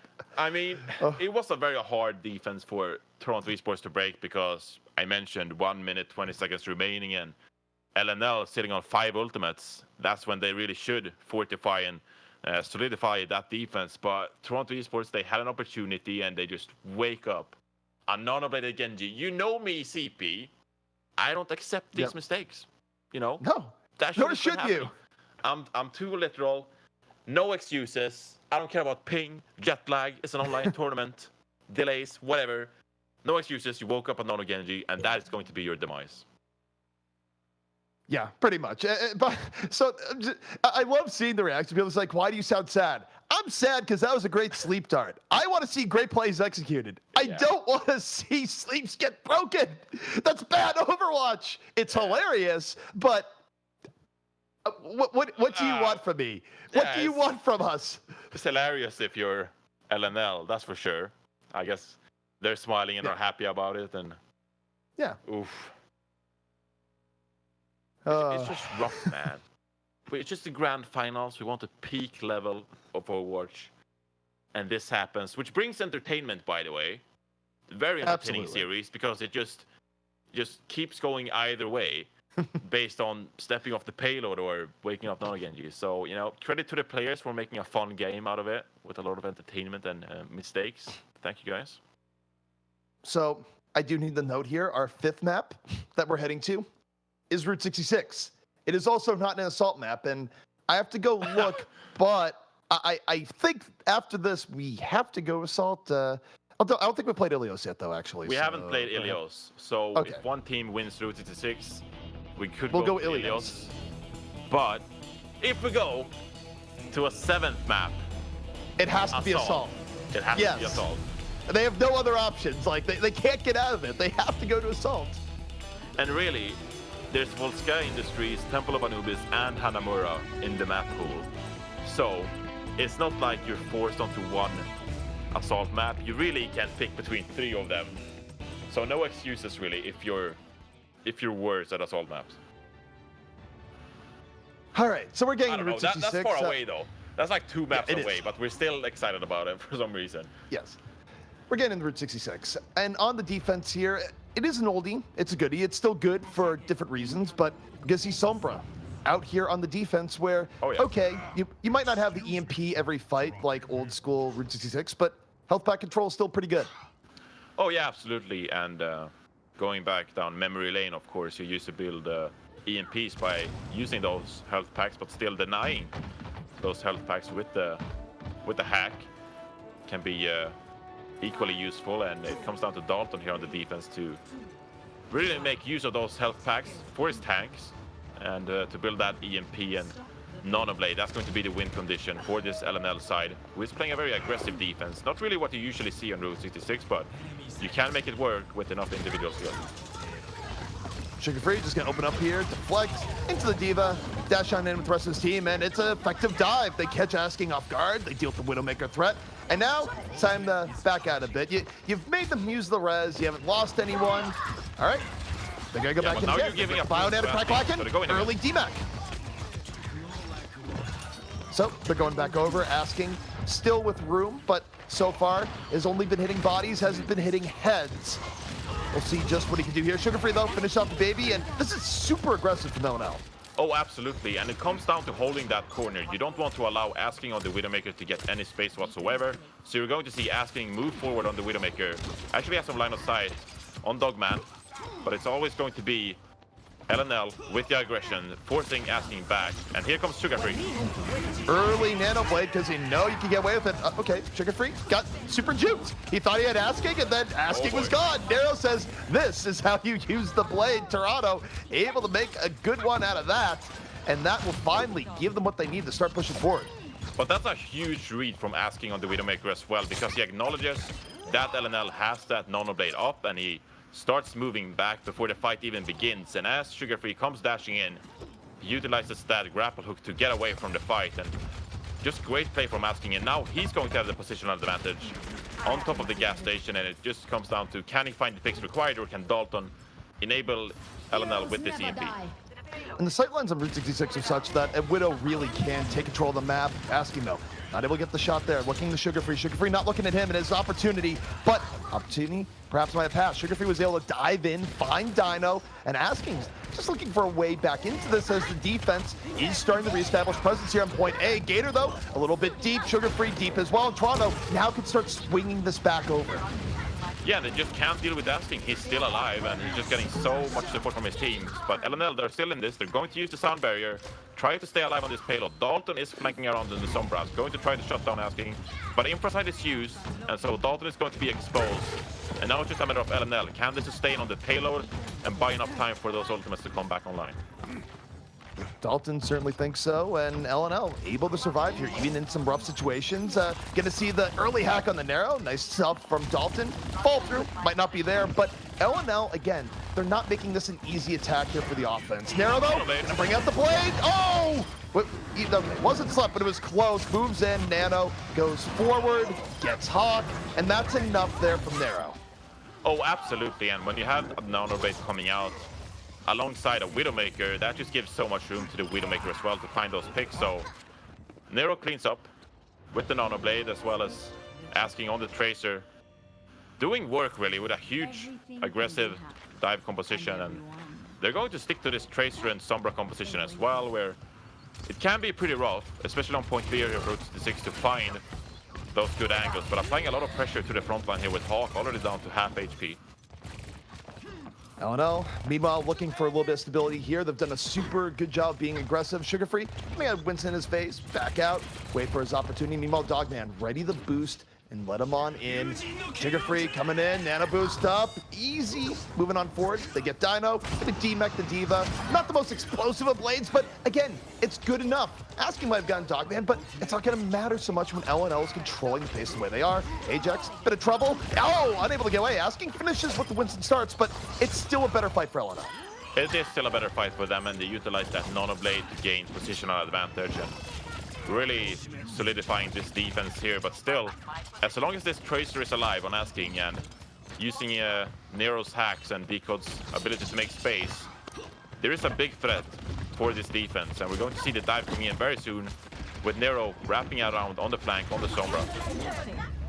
Fight going in progress. Dalton, early EMP for LNL. Again, aggressive in the face of the offense, but the offense was able to work around it. The effects of the EMP mostly gone. Nero, though, down. Asking, equalizes. Quackalackin for Toronto. Finds 2. Exactly what they needed to start punishing this aggression. And Toronto now on the verge of heading to the apex of point B. And when you have so much mobility with this composition as well, you're playing the Tracer and the Sombra, there's nothing really for LNL to dive on with this Genji. They have to go for the backline, but obviously Dino and Swimmer, they're completely aware that Sugar Free is going to come, and so they just avoid him. And as such, that buys enough time for Nero and Asking to do their own dive. And now we're going into this final fight. Ajax pops the sound barrier, trying to contest this payload. But you got Decon, he's being bounced towards a Nano Winston. Good luck getting through there. You know what? You're not gonna get through the way you want. Hawk though, down pretty early, Sugar Free. Now through the door, gets hacked. And okay, you have the Nano Boost, but you can't bring out the blade. The hack from Nero via the EMP works out, but Sugar Free slept again! And this time he's not gonna wake up and take out 4 people. And this is go time for Toronto Esports as well. They acknowledged that the DPS player is down for LNL, and so Toronto Esports, they're just initiating, trying to win this final fight on point 3. Meanwhile, Sugar Free signed up for the Genji, now going to Toonfist ready to punch some people into oblivion. LNL, though, still looking to delay. Toronto applying pressure, but this stall from LNL has been so ridiculously good. Sugar Free back in action, finds Dino some sweet revenge for all that really just non-consensual nap time that was coming in. And that's such a hard time for this Sombra Tracer composition on the side of Toronto Esports as well. Dalton on the Brigitte just standing in a corner, contesting this payload, and there's really no opportunity for Toronto Esports to dive. And so Asking acknowledges that. He's going to swap over to this McCree, but with 10 seconds remaining, this is going to be a very tough fight with Sound Barrier coming online on the side of LNL. Asking though, back to McCree, looking for Sugar Free, trying to get away. He's purple, not gonna get healed, and was able to get away just in time. Sound barrier from Ajax, saving the day. LNL looking for this hold here on second. Hawk explodes Swimmer, but you look to Asking. He's still alive, but you know what? A Nano Boost Winston in your face, that's gonna make any McCree flinch twice. Asking, working around, still somehow alive, and okay, Primal Rage. This is where McCree's going to die. You can't do anything here. He's off the point. He's fighting Winston on his own time, but I gotta tell you what, goodbye. Goodbye. They just don't have enough time to set up this McCree, really. 10 seconds on the timer, and I perhaps would have liked to see a Doomfist come out instead to try and deal with the Brigitte, but it's just a good defense overall from the side of LNL. I'd like to believe, playing around this Brigitte so well, and I will say though, that in a Ghost meta, it's very typical for an offense to cap out Route 66 and gain all those 3 points, but swapping over to a bit more dive-heavy meta with Sombras and Tracers and Genjis, etc., I feel like this is still winnable for the side of LNL. We've seen a lot of first-point holds in the past on Route 66 because it allows you to take so many fights, and so this is by no means over, CP. Not in the least, and I think one thing you kind of allude to here as well is that we see teams able to just hold on first. We're getting through Route 66 first. It is not guaranteed, not even a little bit. So there is a world where you can counter full hold here, but LNL, the fact that they were able to hold on second, a part where Route 66 usually goes one of two ways, right? Either you hold on last or you hold on first. The second point holds aren't very common because of how hard it is for a defense to get back out. The fact that LNL managed to do that feat is actually insane. Yeah. And of course, they would love to go up 3-2 going into map number 6. But I'm not so sure about this Goats defense coming out of Toronto Esports here. They're going to look for an early contest and try to get 3 fights in total on this first point, which is of course good, but if LNL reads this Goats composition, they're going to easily counter it and gain momentum, but it all comes down to how long can Toronto Esports stall this payload and buy enough time. Dalton on the Battle Sombra has to get quite a bit back early on here for this attack. Meanwhile, see, okay, that makes a little bit more sense. And actually, the fire pick here could be quite good. Doesn't have to worry about a Widow threat here just yet. And Sugar Free, the world is going to be his oyster. Yeah, and Gator swapping over to the Hammond, Ajax to Mercy, and this is what I was talking about. This anti-ghost composition is now out in full force, and it's going to be so hard for Toronto Esports. They're not even contesting the payload. They're just going to let it push, and this is looking bad now for Toronto. LNL going in, narrow, so low, just needs one more rocket, and Sugar Free can't get it. But you know what? He's going to go to the other side. Toronto is super weak here. Dogman brought back up, though. Somehow, LNL keeping the fight up. Even after they lose one, no, Sugar Free. Oh, it's Sugar Free. They're going to kill him. Are they going to finish him? No, he's able to get away. This is the benefit of being able to fly as he goes back over. But he has been able to finish the pickoffs here. It's been very good healing from the Toronto side, and this has been a back-and-forth fight where not many people have actually been picked off.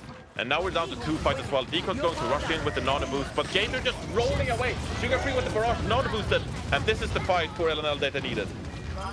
LNL off the nano boosted far. They get the picks they're looking for. Sugar Free, freedom to be more aggressive here. Looking for the Zarya, asking gonna fall. Lucio, a rocket right to the rear, and Sugar Free opening up this push. Okay, but it took a lot of time. 2 minutes, 20 seconds on the timer, and Toronto Esports have built a lot of ultimates, asking with the Graviton Surge, as well as Decode on the Earth Shatter. It's going to be hard to get any kind of value, though. Dalton's going to be invisible. Sugar Free up in the air, and Gator just going to roll around, of course, but they need to make these ultimates count on the side of Toronto Esports, and they're clumped up, ready to go. For a second, it looked like Ask was going to shoot the grab to the air. That would have been great. Instead, they're going straight to the payload, looking for the back line. Grab on the Dalton. Just got to get rid of the Sombra. No hacks in play. And it works out for Toronto. They just dive onto the payload. They find some of the scatters. And even with Hawk getting asking, the defense has put themselves in a good spot. Absolutely, but this fight is by no means over. Sugar Free gets resurrected. Gator still disrupting the backline of Toronto Esports, and the question is, can Toronto Esports stay alive to build more ultimates? Krakenlakin uses the self-destruct. Can he get any value? Nano Sugar Free drops a barrage, immediately deletes Narrow, turns the corner, looks for the shield, breaks the Rhine shield, and the Pharah is the problem that needs to be dealt with here as LNL is letting Sugar Free just move in, get good damage, and even though there's delay here, it almost seems inevitable that LNL is going to grab this point. But, they lost Dogman, and now, who knows? Yeah, and Deacon comes back to the Hammond as well. Just more stall coming out. Nero on the Genji, but the speed was from Dalton. Toronto, they're on the verge of first point hold. Even though LNL has had such good use of the Pharah, because of the delay, it's actually taken more time. They're down to their final minute. 40 seconds remaining as well, and both sides doesn't really have any ultimates good to go. It's just going to be self-destructs all over the place. The Krakenlakin gets attacked though, can't use it. Can Hawk get a big self-destruct? This is just a brawl. Krakenlakin here in the back, self-destruct ready. He's gonna send it to the sky. Oh, this is one anti-air option. And of course, it gets Ajax. Ajax wasn't able to dodge in time. Sugar Free, now emergency Doomfist gonna fall in Toronto. 19 seconds away from bringing this back. Narrow, Blade coming out. Ajax can't believe the self-destruct. Hawk's in trouble. He's gonna lose his mech. 10 seconds remaining. And we talked about this. The first point holds are definitely a thing on Route 66. And oh my god. LNL, they're going to be in panic mode, closing in on this payload. Sugar Free on the Doomfist, Dolphin on the Sombra. Can they get any fix whatsoever? Asking just throws out the grab onto the Doomfist. Yeah, keep Sugar Free away from Auto. Sugar Free's coming back. It's not over yet. He gets a bunch of shields. Ends up getting slept and woken up, but this time, not the same results. Toronto able to delay for so long. Wow. Let's just reverse and look at that. That was a fight that LNL was getting more eliminations on, for the most part. They had an uncontested Pharah, and yet the defense of Toronto was still able to delay and buy that much time. What in the world happened? They just keep out-sustaining this damage. I mean, as you said, Sugar Free is roaming free on this Pharah, but they can't really capitalize on these picks and all this damage coming out from Sugar Free. You have to maybe question the tank line a bit. Did they take the correct moments to engage and go aggressive based on Sugar Free's damage? But then again, a lot of crucial small plays coming out of the side of Toronto Esports as well. Just using a Graviton Surge to kill Dalton on the Sombra, that's a memorable moment, roughly 2 minutes in. And so I think that Toronto Esports, they acknowledge their win condition and they use their ultimates to their advantage, where Decode would just use an Earth Shatter, get 1 pick. That's good enough for the defense. And Asking would just get 1 pick with the Graviton Surge. That's going to be enough. And so they never really enabled LNL to be in full force and 6 men coming down with this anti-ghost composition.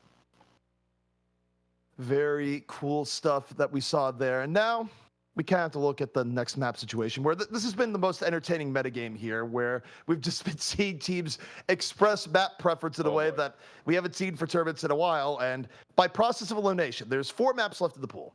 It's Ilios and 3 assault maps, Anubis, Volskaya. I think we're seeing Ilios. I also think we're seeing Ilios.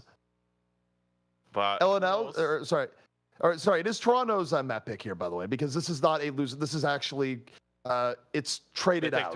It's not loser picks. Yeah. Yeah. So Toronto does get map pick here as well. Yeah. But and I think is it a pick if he's going Ilios?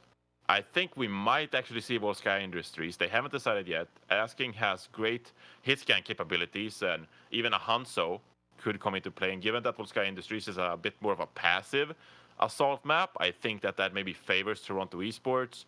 But then, thinking about LNL, they've been really good with the ghost composition as well, and that's something that has worked for teams in the past. So it's just a question of what are you comfortable with? And I think that Toronto Esports might go to Volskaya Industries, but you could go to Ilios, and that's where, you have Ruins to play around, give some space to Asking. So a lot of opportunities for both teams here. So they're taking a long time to think on this. I'm going to be tilted beyond belief if they just throw it to Ilios, where I want to go with you. I want to say that you're going to have so many wrinkles in your brain, just the biggest of brains, if they go to Volskaya here. I will give you full credit. But if they go to Ilios, I'm just going to judge them. Be like, you really took that long to just pick the only non-assault map left in the pool?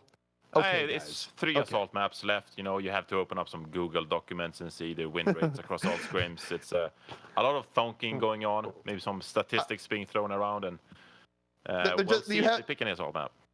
You have that old meme picture where you have all the math equations going forward. They're looking at all the 3 assault maps, and they're just like, Ilios. Okay. All right, guys. The fact that they're thinking about it means that they might not actually go to Ilios. So, CP, calm down. I want to see assault maps. I would like to see assault map, but I live for the comedy here. The comedy would be them suddenly choosing Ilios after all this. I would be entertained. The comedy would be no assault maps throughout the entire tournament if they pick Ilios and win here. Yeah. That would happen. It would be the first time it's happened. It is really going back to there was an era in the weeklies where it was just, what maps are you gonna play? The same maps we play every night. It's gonna be Kings Row. It's gonna be Lijiang Tower. It's gonna be Nepal. Fantastic. What a best of 3. The tragedy of game modes in Overwatch. A Greek tragedy. How you create a game mode like assault maps, and it's not you prefer the less strategical maps instead, and it's just a matter of not producing. Oh, they pick Ilios. Yeah! Come on! Are you serious right now? We're going to Ilios. Wow. Thank you, Toronto, for spending so much big brain thoughts, so much time on what map you're going to pick, and you just picked the only non-assault map. Fantastic. Let's go. It's a debate. I actually, I can't. I personally hope we go to map 7 just so we can see an assault map. Just because of the memes. I just want the memes. Please. Well, then we can see which assault map at least is the most worthy of the 3. Who is the most beautiful bell at the ball? Between Volskaya, Hanamura, Temple of Anubis. We don't have to worry about that for now, because we're going to Ilios, and Toronto's looking to close it out. They are looking to close it out indeed, and we're going to head to Well, starting it off as both teams are currently rolling out. The cinematic you're seeing is just a bait we are going to go live. Oh, I was baited. They're just picking heroes. Sorry, Twitch chat. Yeah. Just memeing, by the way. Talk about Overwatch for a living, and I messed it up. We all do mistakes. Wheel. Oh, well, we're getting into the attack, and ooh, this is something we've only seen once before, and we saw it in the lower bracket earlier today, but we got Pharah v Pharah in action, and you'd think we'd see more of it, but teams haven't been favoring it. Sugar Free versus Narrow. Let's get it on. Yeah, and it's just about confidence for the Pharahs at this point. You believe in your skill and you trust in your skill to take out the enemy Pharah, or do you just want to focus the enemy Orissas instead? Both sides playing with a Hanzo, so a lot of shield spam, but it mainly comes down to the Pharahs. Are they going to go for one another or just talk to each other about? Yeah, they ignore each other. Sugar Free goes for the ground, finds Asking, and now he goes, all right, Narrow, you're worth some of my time now. Ooh, you've hit me in the face with the rocket. I'm going to go back to avoiding you and shooting your team. And Asking, res back up. Gator knocked down. Not going to be able to res that one. And suddenly, offense from Toronto, finding some real options here. And you can't resurrect him either because he got booped into the well. So this is looking very rough now for the side of LNL. Gator just swaps off to Winston, acknowledging that they perhaps don't want to take this poke battle. And I mean, Asking on this Hanzo just keeps doing work, as well as Nero got the boop off. I think you're a bit scared of Toronto Esports playing this poke composition that they've been doing so well throughout the tournament. It's been really solid for them so far on Sugar Free. Hasn't really been able to deal with the Pharah v Pharah. Okay, well, that's wave through. Asking and Dino out of the fight. LNL now it can be more aggressive. And Daryl, slam dunk Sugar Free. Still in the fight. Barrage ready. He could turn this, so it's going to be quite hard. A Diva on one side, difficulty on the other side, moves on forward, and he's not going to barrage here, but Toronto has still started out on the right foot. And honestly, that just can't happen. That was such an easy engage for the side of LNL. They just applied a non-boost onto Gator, and he just cleans up. Easy peasy, and it's a matter of Toronto Esports perhaps not scouting enough, recognizing where the dive is going to come from, and positioning to adapt to that dive coming in. And it's an easy cleanup for the side of LNL. You're in control, and you have a lot of ultimates coming up as well. Narrow looking for Sugar Free, wants to take the battle, and it's a rocket right to the gut. 2 pickoffs here for Toronto. And Narrow doesn't really have to use the barrage here. He can just relax. Toronto can't control the point. Rez coming in though, gonna get Sugar Free back in, and he's looking for Ajax. Doesn't find it. Meanwhile, Dragon on the other side. Narrow gonna have to back up, and Toronto not quite able to take control here just yet, but they come real close. Sugar Free in the back finds 2. And this is just going back and forth. The nano boost comes out onto Gator on the Winston as well, looking to do some cleanup. Asking is still alive on this Hanzo though, trying to find any picks, and actually Toronto Esports, they turn it around, get the point capped, and now LNL are on the retreat, trying to set up for the next fight. Pretty back and forth between these two teams. I'd argue that, I mean, between the Pharahs, it's interesting. Narrow's probably applied a little bit more pressure to Sugar Free, but both Pharahs, in a sense, have focused more on the ground. Yeah, for sure, especially if you're Nero as well. You're playing this Orisa, and so you're confident in your ability to spam down the enemy team. Gator has had a rough time, but now, once again, LNL, they're trying this dive. Ooh. But, oh, Sugar Free goes down early. Sugar Free, you touch the ground for a moment, and the floor is lava. Oh, okay, Ajax, nice support there coming in. That was Hawk moving, covering the res, let Sugar Free get back up, and that was nice from the Diva. Hero, though, says, oh, I put you in the ground once, I'll put you in the ground again, moves on forward, doesn't land the rockets, and you see LNL working away in Gator. Primal Rage ready, could knock some people in the pit. Nano boost just slaps Asking. What the 5 fingers say to the face. Orisa gonna get juggled, and Gator making so much room here. And really, you have to reprioritize if you're on the side of Toronto Esports. Asking going to find a pick, but it's not going to matter. They are 93% up as the control takes over to the side of LNL, but Asking is going to swap to this McCree, and that's exactly what you need, playing versus this Tracer and this Pharah Mercy as well. So now it's just a matter of time. Can they bring down the DPS player on the side of LNL? Nero perhaps looking for a couple of more aggressive rockets, given that it's free. Self-destruct comes in from Crackalakin, not going to find anything. But Nero, he got Dogman, and this is gonna make life really... Oh, nice stick! Dalton takes down Asking! Just found a way in. Nero, though, finds Sugar Free. So good in the Pharah here so far. He's been putting on Clinic, punishes Hawk before he can remech. And Toronto gonna be retaking the point here unless Gator can get some serious delay. Yeah, but they're lacking some DPS here. Dalton is back into the fight, but he can't really die without Gator, and they can't really give up the point there. 95% for Toronto Esports, so this is going to be the final fight, and LNL, they need to be on the aggressive here. They need Sugar Free to find a big barrage. He's getting back to the fight, but he's checked by Nero. He can't move the way he wants to because you have a Farah just shooting rockets at you all the while. He has to rotate around. The McCree pressure is there. Sugar Free, play the Mission Impossible music here as he tries to find a way through for LNL. Nero on the top, asking on the bottom, and it's just so much pressure on Sugar Free right now. As on the other, the Nano Boost is up. Nano Boost comes in, barrage! Big from Sugar Free. Goes in, another 2. LNL getting right back into it. Absolutely, and Deacon is going to fall down actually, so this is turning into the side of LNL, and Gator finds a pick on Dino as well. It's just going to be cleanup from here. 87%. Can actually Toronto Esports come back to the point in time? They don't have a loose you up, and Swimmer is spawning late. Deacon is going to swap to this hamster, trying to get back in time. 95%, and he's going to get back. And you have the Deadeye and the Nano Boost. Yeah, the Nano Boost has got to go to Nero. It's going to be super long range. Oh, he gets Sugar Free before the Nano. 2 rockets down. Drops the barrage. Fire Mercy down. D-Mech as well. Nano Boost late to the party. Nero didn't even need it. Fantastic fire play from Nero. And Toronto going to retake the point.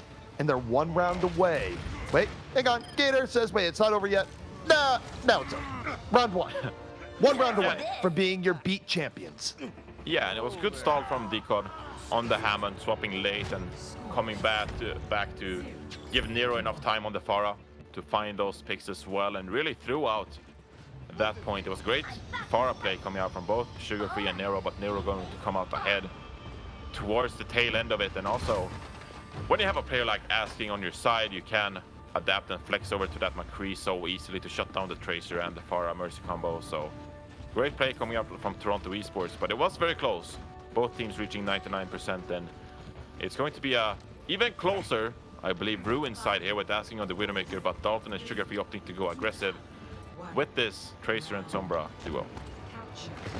Do or die here coming in from LNL. A round they must win.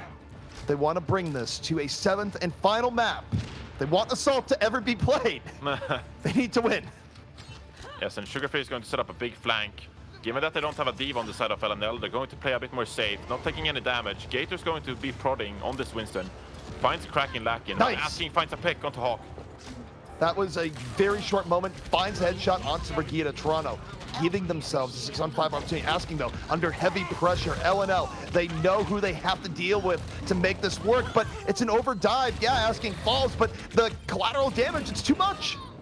It is too much, and they have to go that aggressive. I feel like when Hawk drops and you lose some sustain and you don't have a Diva with the Self Matrix or your Brigitte with the sustain damage, and they go for a Hail Mary dive. It's not going to work out, and that leaves Asking in a favorable position on this Widowmaker, as well as Nero on 70% on that EMP. And if you're LNL in this scenario, it is going to be very rough going into this fight, but you need to go for a big flank and try to capitalize on Sugar Free's hack. Asking, gonna be under a little bit of pressure here, but for now, able to just keep his cool, lets the rest of the fight develop. Gator looking out, but takes a shot right to the head, so the pressure on Asking is being dealt with pretty well with counter pressure of his own. LNL, though, they focus on the point, they grab it. Toronto lets it go for free, but there's a hack coming in from there. Asking finds Gator, and it's a full cleanup off the EMP of Nero. Toronto, they knew what they were doing when they gave that up. Oh yeah, absolutely. They realized that they cannot sustain versus Hawk's Brigade, and instead they're going to play a lot more passive, take their time, and they give away 14%, but in turn that enables them to win the fight overall, and that results in even more percentage. And so I think if you're Toronto Esports, you're still reasonably happy with that, and you have the sound barrier coming up. He's actually going on the most ridiculous ladder-esque flank. Ajax already down. Dalton has no ideas there. Dalton lucky not to get plunked into the head. And it's just 2 early pickoffs of the support line of LNL. And Johnny, LNL, they're down to what could be their final attempt here to stay alive. Yeah, this comes down to the tournament. Can they stay alive and take back this Ruins control, or are they going to fall to Toronto Esports, which are holding this point in very firm hands? Swimmer with the sound barrier, but this is the crucial fight for LNL. You have a lot of ultimates up. Can you capitalize? But Dalton goes down early. Dalton's down. Dalton got caught. It was the hack. He couldn't get away and can't rewind when your abilities don't work. 90% left. LNL, the season, the tournament on the line. Ajax Sugar-Free down already. It's not the engage you're looking for. They don't get a good EMP. Dalton coming back in. Can he sabotage his old team? His team is currently on. Gets slept. Down. Dalton out of it. Nice sleep from Dino. And that is going to be the tournament ending. Dominance from Toronto Esports. They win the Overwatch Beat Invitational Season 5. And really, they were so dominant throughout the entire tournament. They only really stumbled when they went up against the last night leftovers yesterday, as well as today. It was a rough best of 7. But overall, going into this tournament, I do think we expect the Toronto Esports to walk away with it, given these players on their roster asking such an incredibly skilled player as well as Nero on this Pharah. And then in the back line, of course, you have Dino, who impressed throughout the tournament and started making a name for himself. And so I think that this Toronto Esports lineup has a great future ahead of themselves, and this win here in the Beat Invitational is just our first look at this new lineup. Oh, there's no doubt about it. I mean, look, I would say here is that, yes, Toronto might have won the tournament, but we have a whole slew of winners here.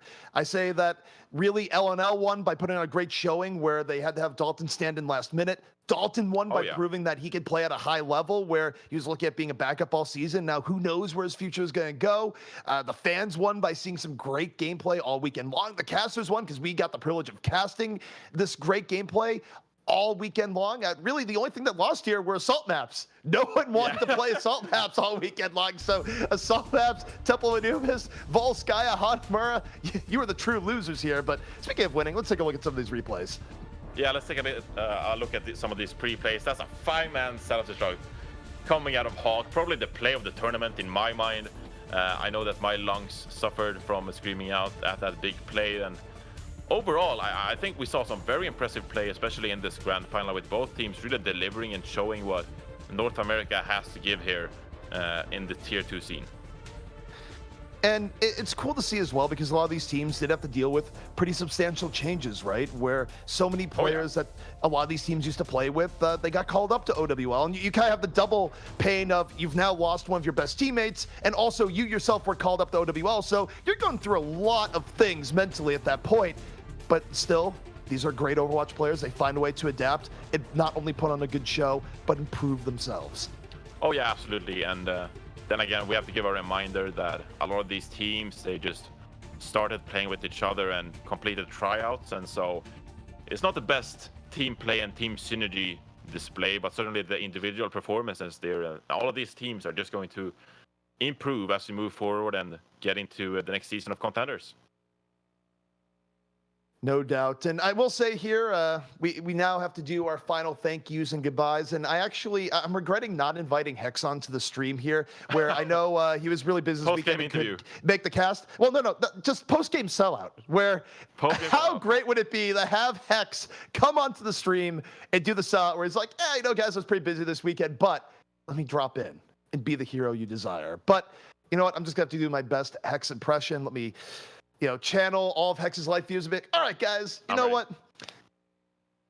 This tournament couldn't have happened without our great sponsors. And who are those sponsors? Well, we got Cooler Master. I know that when I want a cool PC, I go to Cooler Master. They keep the processor nice and cold. The airflow from their cases, it's phenomenal. Check them out. Twitch, you're watching us here. You've watched us here for so long. Please support Twitch in all their ways. They did a great job for us. They post on the front page, always supporting esports.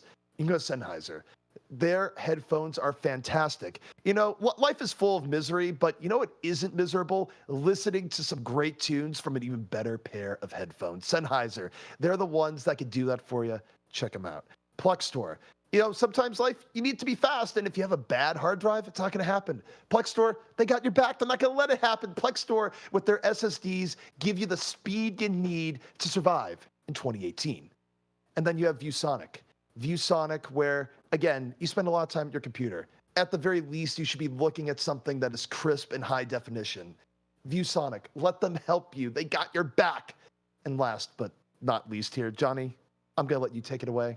Tell us how good Soylent is. Soylent.